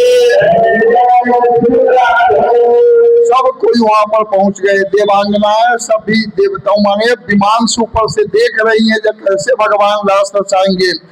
जो ही सब पहुंचती है, कृष्ण भगवान क्या बोल रहे हैं, स्वागतं वो महाभागा प्रिय किंकरवाणी वह। हे महाभागा, तुम सभी को क्या है, स्वागत है। देखिए अब एक शब्द इसमें है, महाभाग। भाग्यवान किसको कहते हैं, महाभाग्यवान किसको कहते हैं, दोनों शब्द में फर्क है। भाग्यवान तो वह है जो अपने घर परिवार के लिए करता है, घर परिवार का अच्छा विकास किया, संपत्ति बनाया, इसका नाम क्या है, भाग्यवान। अब महाभाग्यवान किसको कहा गया है, एक बार एक सेठ जी थे। सेठ जी अपना फैक्ट्री चलाते थे खूब बढ़िया मस्ती से, अब ईमानदारी पूर्वक। उनको पूरे क्षेत्र में नाम था, सबसे हेड में इनका स्थान था ईमानदारी के कारण। एक बार बुढ़ापा जब हुआ, एक बार सेठ जी गाड़ी लेकर के जो ही प्रवेश किया तो एक छोटा बालक था। वो बालक 8-9 वर्ष के था। कहा सेठ जी एक विनती है। बोलो क्या बात है। मैं आपको प्रतिदिन गाड़ी को साफ कर दूंगा जब आइएगा तो, और जाने के वक्त भी मैं मुझको पढ़ने की बड़ा जो इच्छा है। मेरे पास संपत्ति जरा भी धन संपत्ति, बड़ी गरीब हूँ, बड़ा गरीब हूँ सेठ जी, कोई उपाय नहीं है। कोई उपाय तो लगाइए, जो थोड़ा सहायता कर दीजिएगा, मैं पढ़ूंगा, मंगनी में नहीं लूंगा। आपको जब गाड़ी लगाइएगा तो आपको साफ कर दूंगा, फिर स्कूल से आऊंगा, तब तक 4-5 बजे फिर आपको गाड़ी को पोंछ दूंगा। कहा देख सुन, तू बच्चा है, हट जा मेरे सामने से। तू काम मेरा क्या करेगा, जरूरत है जो मांगना है ले लेना। कितना जरूरत है, 200 रुपया सेठ जी, तो 500 दे दिया, दे जा तो अपन काम, जब जरूरत पड़े मांग लिया, तू बच्चा है काम मत करना। कि फिर भी वह गाड़ी को पोंछ देता था। इस प्रकार वह मैट्रिक स्टैंडर्ड तक के दिया सेठ जी। एक समय जब बुढ़ापा हुआ सेठ जी को, तो अपना कारोबार बेटा पर छोड़ दिया। क्या देखो बेटा, मेरा नाम पर कालिख मत लगाना, मैं बहुत ईमानदारी पूर्वक अपने काम को निभाया है, इसमें गड़बड़ी मत करना, जो तुम्हारा भी नाम मुझसे ऊंचा हो। देखिए सब जगह आदमी अगर हारता है तो क्रोध होता है, चाहे लज्जा होती है, लेकिन 2 जगह अगर हार जाता है तो बड़ा आनंद मिलता है। कहाँ, पहला नंबर, कोई शिष्य अगर गुरु को ज्ञान में पराजित कर दे तो गुरु को भी आनंद होता है, जिस शिष्य को मैं पढ़ाया हूं आज मुझसे भी बड़ा बन गया है। हारता है अगर शिष्य तो भी खुशी होती है जो मुझसे ही अच्छा बन गया है।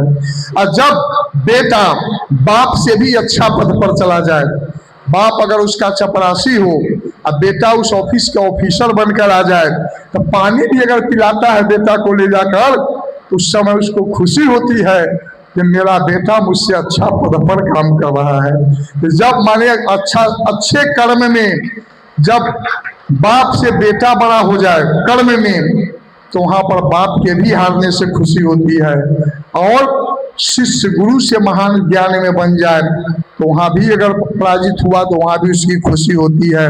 बाकी सब जगह तो दुखी दुख होता है। लेकिन उसका बेटा क्या किया, कुचाली था, कुचाल करने वाला था, सब संपत्ति को गंवाना, झूठ साथ में लुटाना शुरू किया, पूरे फैक्ट्री को कुछ उल्टा सीधा कर दिया। अंत में कमीशन बैठ गया, अफसर लोग उस पर बैठ गया, अंत में उस जेल वो चला जाता। अफसर लोग सब आ गए उसके ऑफिस में, तब पिताजी से जाकर कहा, पिताजी आज आप थोड़ा ऑफिस जाइए। कहा क्यों बेटा, आज अफसर लोग आ गए हैं, कुछ गड़बड़ी हो गई है, मैंने आपको तो नहीं बतलाया, आप तो पूछते थे तो मैं कहता था ठीक, लेकिन कुछ गलती हो गई है।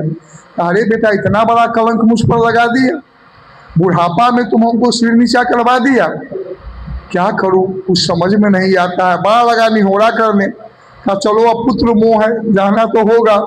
बेचारा सेठ जी गया, जो ही गेट के ऑफिस पर खड़ा हुआ, चपरासी से कहा जा कहो अफसर के कि उनके पिताजी आए हैं। तो अफसर के जाकर कहा, चपरासी कहा ठीक है उनको बुलाओ।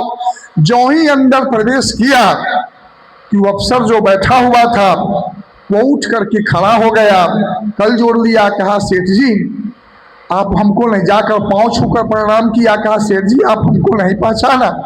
कहा नहीं नहीं मैं नहीं पहचाना। कौन है आप? तो अफसर है, बैठिए आप। कहा नहीं नहीं आप बैठिए। सर ऐसा क्यों करते हैं, क्या बात है? सेठ जी आपको याद है एक बच्चा आपसे कभी पैसा मांगता था पढ़ने के लिए, तो उसको आप दे देते थे, याद है? अब उतना कहाँ याद रहता है बेटा, कोई बच्चा था एक बार कभी मांगा था, अब याद रहता है हमको थोड़ी। मैं दे देता था, जो मांगता था अच्छा काम के लिए मैं देता था। तो वही लड़का मैं हूँ। मैट्रिक तक आपने मुझको पैसा दिया, इसके बाद स्कॉलरशिप मिला, उसके बाद मैं तैयार करके इसी अफसर बना हुआ हूँ सेठ जी, ये आपका आशीर्वाद है हमारे। देखिए इसी का नाम होता है महाभाग्यवान, जो अपने साथ साथ दूसरे को भी कुछ कर दे, बना दे, उसका नाम है महाभाग्यशाली। इसलिए गोपियां अपना घर के काम करके भगवान के भी काम करती है, इसलिए वो महाभाग्यशाली है। इसलिए भगवान कृष्ण ने उसका नाम क्या रखा? महाभागा। स्वागतं वो महाभागा प्रिय किंकरवाणी वह ब्रजस्या नामयं क्वचित बुढ़ता गमन कारणम। इस ब्रज में क्यों आई है, क्या कारण है? अरे तुमको नहीं आना चाहिए। अपना पति कितना भी बूढ़ा हो, रोगी हो, अपने पति को छोड़कर दूसरे पुरुष के पास नहीं जाना चाहिए। कृष्ण भगवान उपदेश कर रहे हैं, माता पिता की सेवा छोड़कर नहीं जाना चाहिए, बच्चों की सेवा। तुम क्यों आई हो? अपने अपने घर चली जा।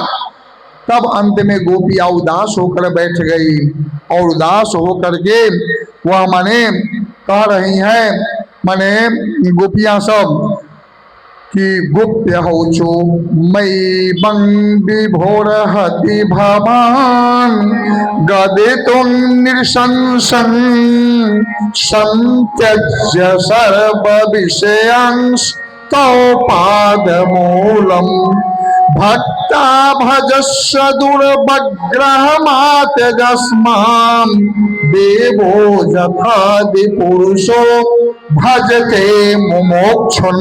अरे कृष्ण तुमको क्या लगता है कि मैं मूर्ख गवारिन हूँ? इस गांव के ग्वालिन गवारिन मैं मूर्ख हूँ? इतना तुम मुझको बुड़बक समझ रहे हो कृष्ण, और तुम इतना अपने को महान साबित कर रहे हो, तो क्या बात है? क्या सुनो, अपने पति की लोग सेवा क्यों करते हैं? तो ओरिजिनल पति भगवान को प्राप्ति करने के लिए। ठीक, मैं तुमसे एक प्रश्न हम लोग कर रही हूं, अगर तू जवाब दे देना तो हम लोग चली जाएंगे यहाँ से।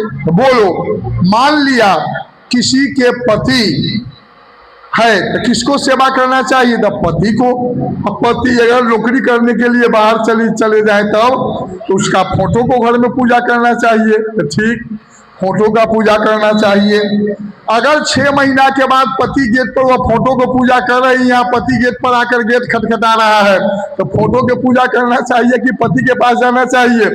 तब ओरिजिनल जब आ गया तो उस पति के पास जाना चाहिए।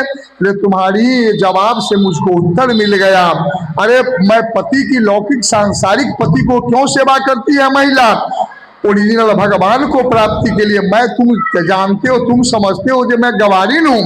अरे मैं, तू ओरिजिनल पति तो तू भगवान है। 6 दिन के आदमी कोई पुतना जैसे राक्षसनी को मार सकता है क्या? बकासुर राक्षस सबको कोई हत्या कर सकता है, छोटा छोटा बालक। ये तू तो भगवान है, मैं जानती हूँ, लेकिन सांसारिक लीला में मैं तुम लोग तुम्हारे साथ हूँ, लेकिन तू तो ओरिजिनल पति तू ही है। जब कहा कृष्ण समझ गए जो इसको भाव ये पूरा, इसको जैसे भक्त लोग मुमुक्षा के लिए तुमको भजते हैं, मुक्ति के लिए भजते हैं, हम भी तुमको उसी प्रकार हम लोग भजन करती हैं। तब समझ गए कृष्णो इसमें भी दिव्य गुण है, ये भाव भगवान के प्राप्ति की इसमें भाव है। तो रास लीला कोई काम भाव नहीं है भैया, इसमें भक्त और भगवान का मिलन है। माने 5वां दिन चल रहा है, राजा परीक्षित के अब 7वां दिन मरना है, और मैं रासलीला करके सुनाएगा उस समय बेचारा हुआ है नहीं। ये रस के साथ कैसे मिल जाए, रसेश्वर के साथ कैसे मिल करके रसमयी बन जाए, यही यह लीला है। भक्त और भगवान का मिलन है। रसो वैसह इति रासः, जो रस के साथ मिल गया उसी का नाम क्या है? रास है। जो भक्त भगवान के साथ मिल गया, ये भक्त भगवान का मिलन है। भगवान कहते हैं तुम में कोई भी भाव, भगवान के प्रति कोई भाव होना चाहिए, चाहे वो मित्रता का भाव हो, बाप बनकर हो, बेटा बनकर हो, बहन बनकर हो, भाई बन के हो, पति बन, कोई भाव उनसे नाता जोड़ लीजिए और नाता जोड़ करके भगवान का भजन कीजिए। भगवान स्वयं दर्शन दे देते हैं, अपना बना लेते हैं। भगवान से कोई रिश्ता जोड़ने में कोई पाप नहीं है, संसार से जोड़ने में पाप है। संगो सर्वात्मना हेय यदि हातुम इच्छति, अगर मन संग हमेशा त्याग करना चाहिए। कौन संग? सांसारिक संग। गांव घर में बैठकर फुदुर फुदुर एक दूसरे से बतियाते हैं, इस संग को त्यागिए। माने अगर यदि माने संगो ही कर्तव्यो, अगी संग करना है तो शतांग संगो ही भेदजम, कोई ज्ञानवान के साथ संगति कीजिए, कोई माने साधु संत, कोई पढ़ा लिखा के साथ संगति कीजिए तो इस संसार से उद्धार कर देगा। लेकिन सांसारिक व्यक्ति से संपर्क कीजिए, संगति कीजिए तो नरक के ओर ठेल देगा। इसलिए संगति तो करना ही नहीं चाहिए, संग कीजिए तो कोई महान आदमी के साथ करिए। लोग कहते हैं मैथमेटिक्स गणित जो है नीरस विषय है, कहते हैं कि नीरस नहीं है। वो सबसे बड़का भारी उपदेश देता है जीवन के कि अपने से उच्च विचार वाले के साथ दोस्ती करोगे तो उच्च बुद्धि होगी, अपने से नीच बुद्धि वालों के साथ दोस्ती करोगे तो नीच बुद्धि। कैसे? दू क्या है? ऊंच, जीरो क्या है? नीच। जीरो छोटा है ना, और टू क्या है? हाई है जीरो से। दो गया जीरो के साथ दोस्ती करने, मैं दू में जीरो से गुना करेंगे, क्या होगा? जीरो। कहाँ उसका पावर था? दू घट करके क्या हो गया? जीरो। और वही दू गया तीन से दोस्ती करने, कितना हो गया? 6 हो गया पावर भैया। हाँ, तो सब उपदेश भरा हुआ है, सिर्फ खोजने की जरूरत है। कभी भी संगति कीजिए तो अपने से अच्छे आदमी के पास बैठिए, अच्छा विचार। कभी भी कुचाली करने वाले को पास मत बैठिए जो खाली उल्टा सीधा बात समझाकर घर फोड़े, इधर के बात उधर, उधर की झगड़ा उधर। ऐसा से उससे बढ़िया भगवान के सीताराम सीताराम हरे कृष्ण राधे श्याम जपिए, वो कल्याण होगा भैया। ये सब माने नियम है। तब भगवान कहा ठीक है चलो, तब रास रचाना। जितने गोपियां थी उतने भगवान स्वरूप बना लिए और सबके साथ नृत्य करना शुरू किए। बाहु प्रसार परिरंभ कराल कोरु, सुखदेव मुनि वर्णन कर रहे हैं। संत सुखदेव देखिए, अगर वासना रहता, काम भाव इसमें रहता तो सुखदेव जैसे विरागी संत इसका वर्णन करते, जिसमें भक्ति ज्ञान वैराग्य है। वो कथा कौन कर रहे हैं इस पर ध्यान दीजिए। सुखदेव मुनि जिनका कोई संसार से लेना देना नहीं, भागवत रस है। इस रस को समझने के लिए थोड़ा टेढ़ा बनकर, कृष्ण के नाम टेढ़ा, अब भक्त को भी टेढ़ा बनकर समझना पड़ता है, यही फर्क है। सीधा समझ में थोड़ा कम आता है, इसलिए ऐसा मैंने बना हुआ है। बाहु प्रसार परिरंभ कराल कोरु, निविस्तना लभन नर्म नखाग्र पातहि, छुल्लावलोक बसितैर ब्रज सुंदरी नाम, मुत्तं भयं रतिपति रमयं चकार। उतना ही हमारे बन गए स्वरूप, सबके हाथ में हाथ धरकर खूब नृत्य सब जगह कर रहे हैं। जो जिस भाव से चाह रहा है उस भाव से उस सबको मन की प्रसन्नता दे रहे हैं। जल में स्थल में सब जगह किया। अंत में गोपियों को अहंकार हो गया। क्या अहंकार हो गया? ये सबको लगता था कि कृष्ण मेरे पास है, उसके पास नहीं है। उतना स्वरूप बनाए थे वो, लेकिन कुछ के लग रहा था नहीं हमारे पास है उसके पास। अहंकार सब में हो गया। जब मैं सुंदरी हूं इसलिए भगवान मेरे साथ है।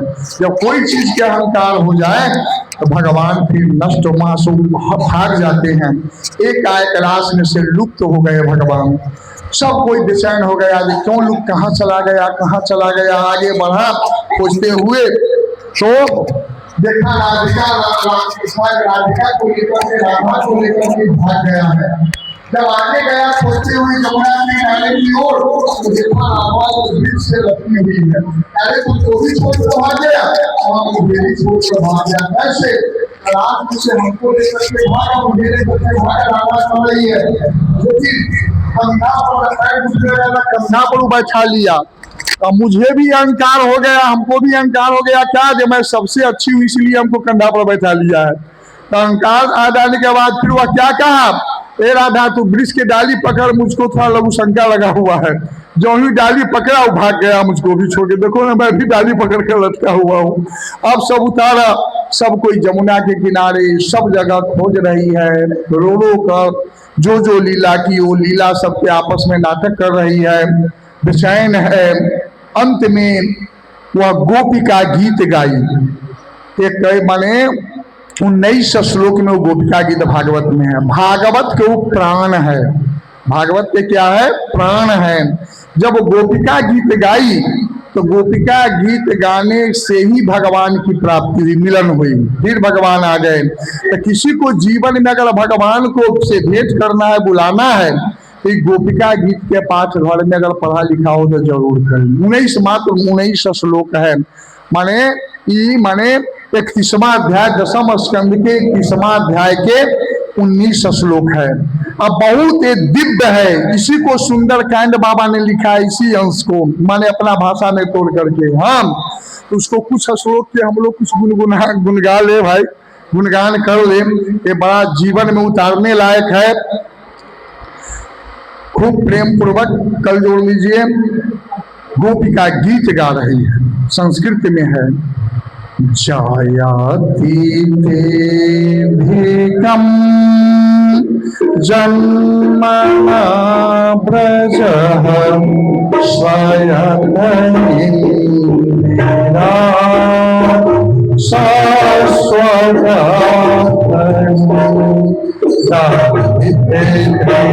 सदाम देख छोटावकाश कोई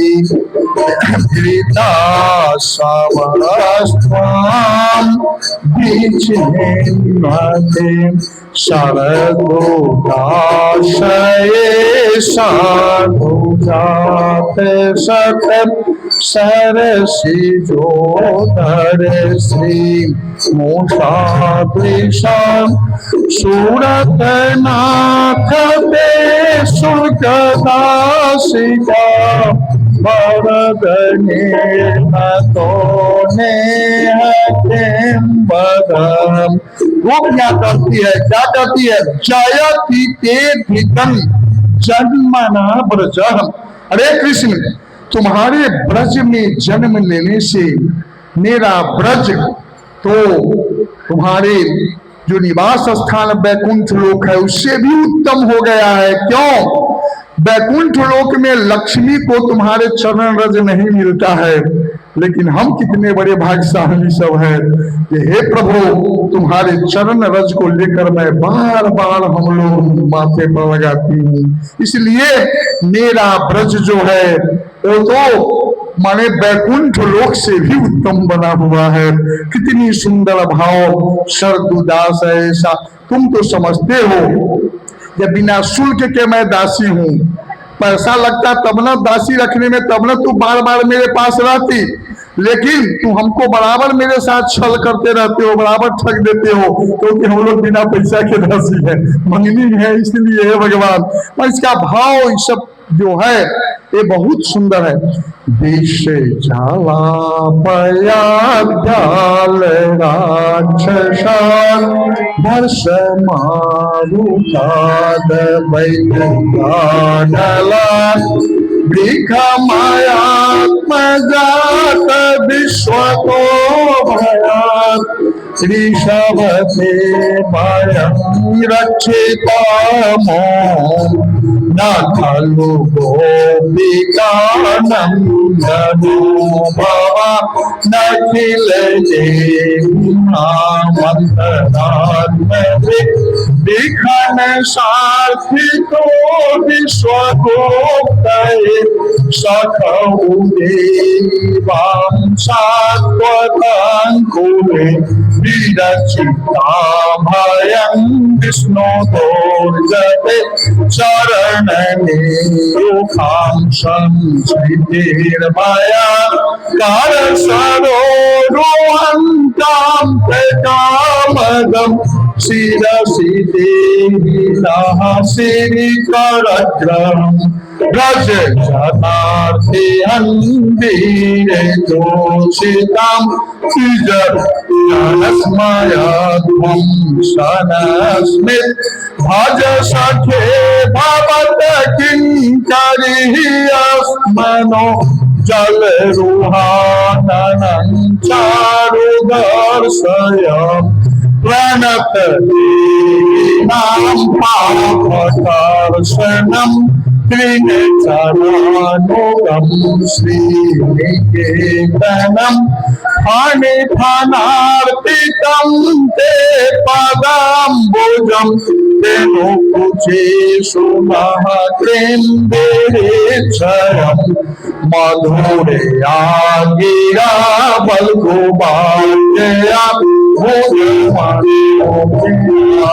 मुष्टरेक्षणम् विभिकरीरिमादिरमोजति रधरशीलुनाप्यायस्वनम् तव कथामृतं तप्तजीवनं कविभिरीडितं कल्मषामहम् श्रवणमङ्गलं श्रीमदाततं भूरि गृह्णन्ति ते भूरिदा जनाः प्रहसितं प्रिये प्रेमदीक्षणं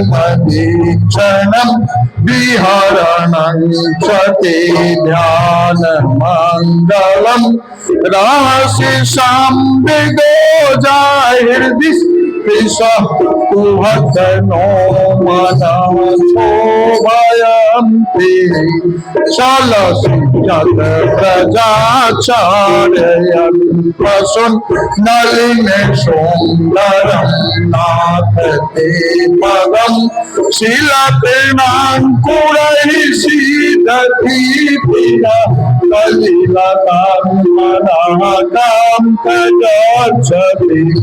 दिने परीक्षये नीलकुन्तलै वनरोहाननं बिभ्रतामृतं घनरजस्वं दर्शयन् मोरमनसि नः स्मरन् वीरयक्षसि प्रणतकामदं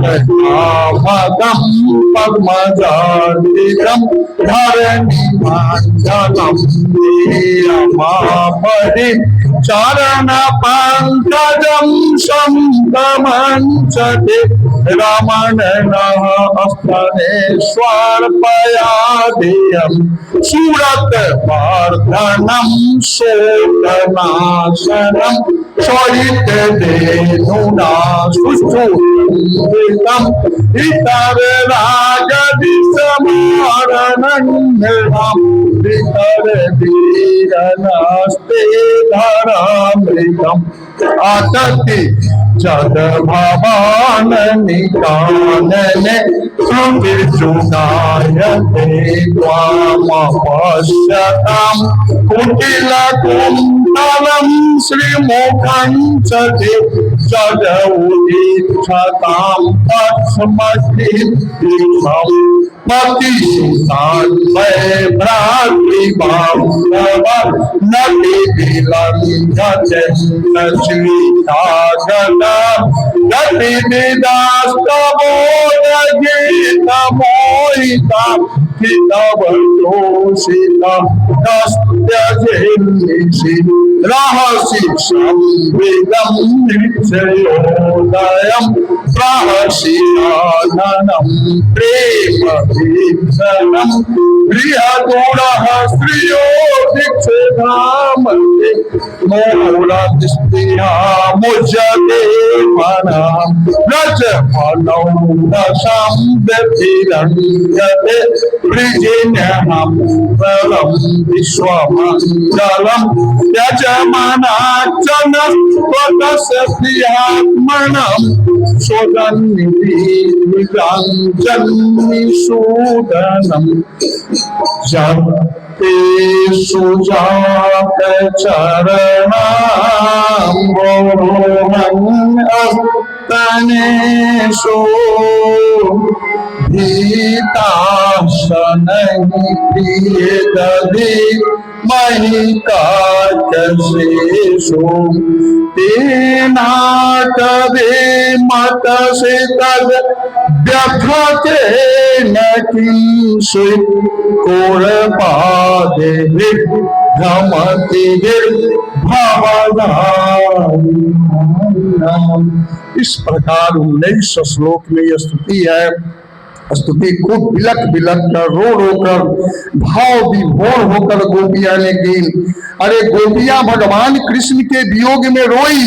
क्यों रोई?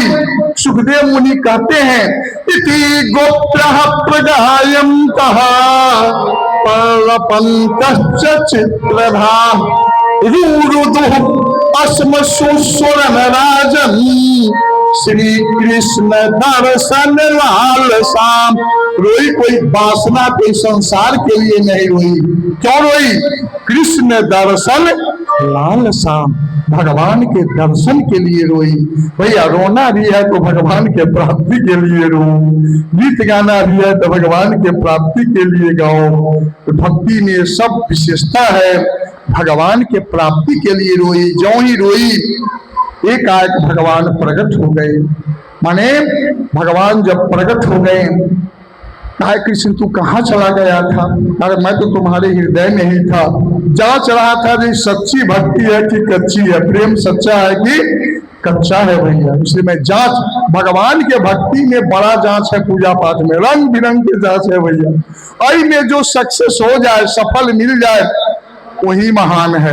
इसमें जो फिसल जाए, आज पूजा कर रही सत्यनारायण भगवान के धन मिला, बिहान कोई अगर घटना घट जाते पूजा के लिए कहीं से बगल छोड़ दा पूजा। ज्यादातर आदमी को देखते हैं लोभ मोह, पूजा कभी भी लोभ मोह से न, घटना तो घटता ही रहता है जीवन में, लेकिन कभी न सोचे जब पूजा के लिए तो हमको गड़बड़ हो गया, ऐसा बात कभी नहीं सोचना चाहिए। वो तो जो किया हुआ है पूर्व का वो मिलता है फल भैया।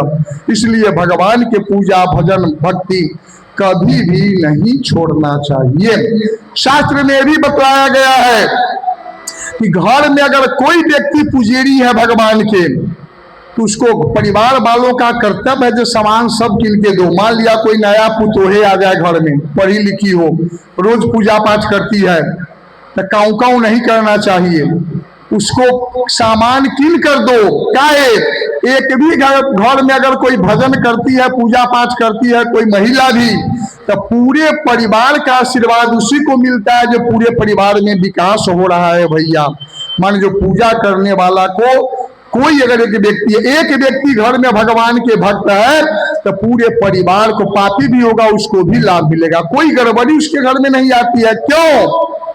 समझिए, मैं उदाहरण देता हूं। जब तक रावण के पास धर्मात्मा विभीषण था, तब तक रावण को कोई बाल बाका नहीं किया, कोई कुछ नहीं बिगाड़ा। जिस रोज अपमान कर दिया भगवान के भक्त को, जिस दिन कोई भक्त हो घर में तो उसको कभी ना बात कहिए, ना मारिए, ना झगड़ा कीजिए, उसको पूजा के सामान दीजिए, किनका और पूजा कर। माने जिस दिन लात मार करके निकाल दिया, पूरे वंश उसका नष्ट हो गया। जब तक विदुर जैसा धर्मात्मा दुर्योधन के पास था, कितना दुर्योधन कुकर्म किया, ये कोई बाल बाका उसको नहीं कर सका। और जिस रोज विदुर को क्या किया, लात मार करके निकाल दिया सभा से, पूरे समूल नष्ट हो गया। कोई भक्त के भगवान का अगर अपमान करता है घर में तो जड़ सहित नष्ट हो जाता है। इसलिए वो पुजेरी अगर घर में कोई हो तो उसको सामान खरीद कर दो और तू पूजा कर, थोड़े प्रभाव से हम पूरे परिवार हमारा ठीक चल रहा है। यही सब भैया पूजा कथा में ही ज्ञान सब मिलता है। पहले बराबर होती थी, अब तो 20-25 साल में कथा उठा बंद है। अरे हर गांव में साल में एक बार कम से कम जरूर कथा पुराण होना चाहिए, राम कथा, कृष्ण कथा। इससे ही कर्म का ज्ञान होता है। वो मंत्र पढ़ते हैं रात में रुद्राभिषेक का माला डुलाते हैं, उससे कुछ नहीं। जब तक ज्ञान कथे के माध्यम से माला कैसे डुलाया जाता है, वो करने से क्या लाभ होता है, ये सब कथे के माध्यम से ज्ञान मिलता है। इसलिए साल में अगर एक बार जरूर गांव में कथा होनी चाहिए, इससे आपका समाज सुधार होगा, आप में गुण भरेगा, बाल बच्चा सब आपके अनुकूल रहेंगे। आज प्रतिकूल क्यों है? आज कथा पुराण ज्ञान दे नहीं रहे हैं, खाली सबको जो धन छीन को कर चोरी करके ले आओ, कर कंपनी में से चुरा के लाओ, कर चुरा के ला, खाली यही मंत्र दे रहे हैं। तो आपको भी चोरी करेगा, वहां न मिलेगा तो आपको ठोट जातेगा भैया घर में। इसलिए उसको बराबर ज्ञान की बात कीजिए। सब समाज में बड़ा जरूरी है जो सुधार होगा। एक बार प्रेम से बोलिए आनंद कंद भगवान। फिर भगवान महाराज शुरू किए, फिर महाराज रचाना शुरू किए, जल में स्थल में सब जगह। पार्वती भी भोला बाबा के साथ ऊपर आई हुई थी। पार्वती ने महादेव से कहा, हे महादेव आप यहाँ बैठिए, मैं थोड़ा जाकर रास में से आती हूँ। कहा क्यों? वहां पर मुझको भी ले चल। पार्वती का नहीं, कृष्ण के अलावा उसमें कोई पुरुष का प्रवेश नहीं है। कृष्ण भगवान के अलावा उनमें कोई पुरुष प्रवेश नहीं कर सकता है रासलीला में। अब महाराज करने जा रहे हैं, मैं भी थोड़ा जाती हूँ। तो भोला बाबा ने कहा, पार्वती गलती मत कर, जीवन भर मेरे साथ रही, आज छोड़कर भाग रही है। नहीं नहीं, कोई उपाय रस, तो बहुत दिमाग की तेज है, कोई तो उपाय रस, तुमसे भीख मांगती हूँ, कोई उपाय रस जो मैं भी लाश में जाकर मैं भी आनंद लूं। कहा मेरे पास कोई उपाय प्रभु नहीं है, उसमें तो पुरुष का प्रवेश ही नहीं है। कहा एक उपाय है क्या? तो मुझको भी साड़ी पहना दो, कनवाली पहना दो, घूंघट टान लो, तू कहना दे मेरी सखी है, अपनी सखी बनाकर ले चल, मैं भी रास का आनंद लूंगा। तब पार्वती ने ऐसा ही किया, भोला बाबा का कनवाली साड़ी उड़ी सब पहना करके अपने साथ साथ ले गई। पूछता था कौन है? तो मेरी सखी है। और उसी महाकृष्ण भगवान तो सब देख रहे थे। उसको एक बहुत सुंदर भजन के रूप में सब कोई आनंद ले, एक दिन होए भोले भंडारी बन करके वृंदावन आ गए। वो प्रेम पूर्वक सब कोई ताली बजा।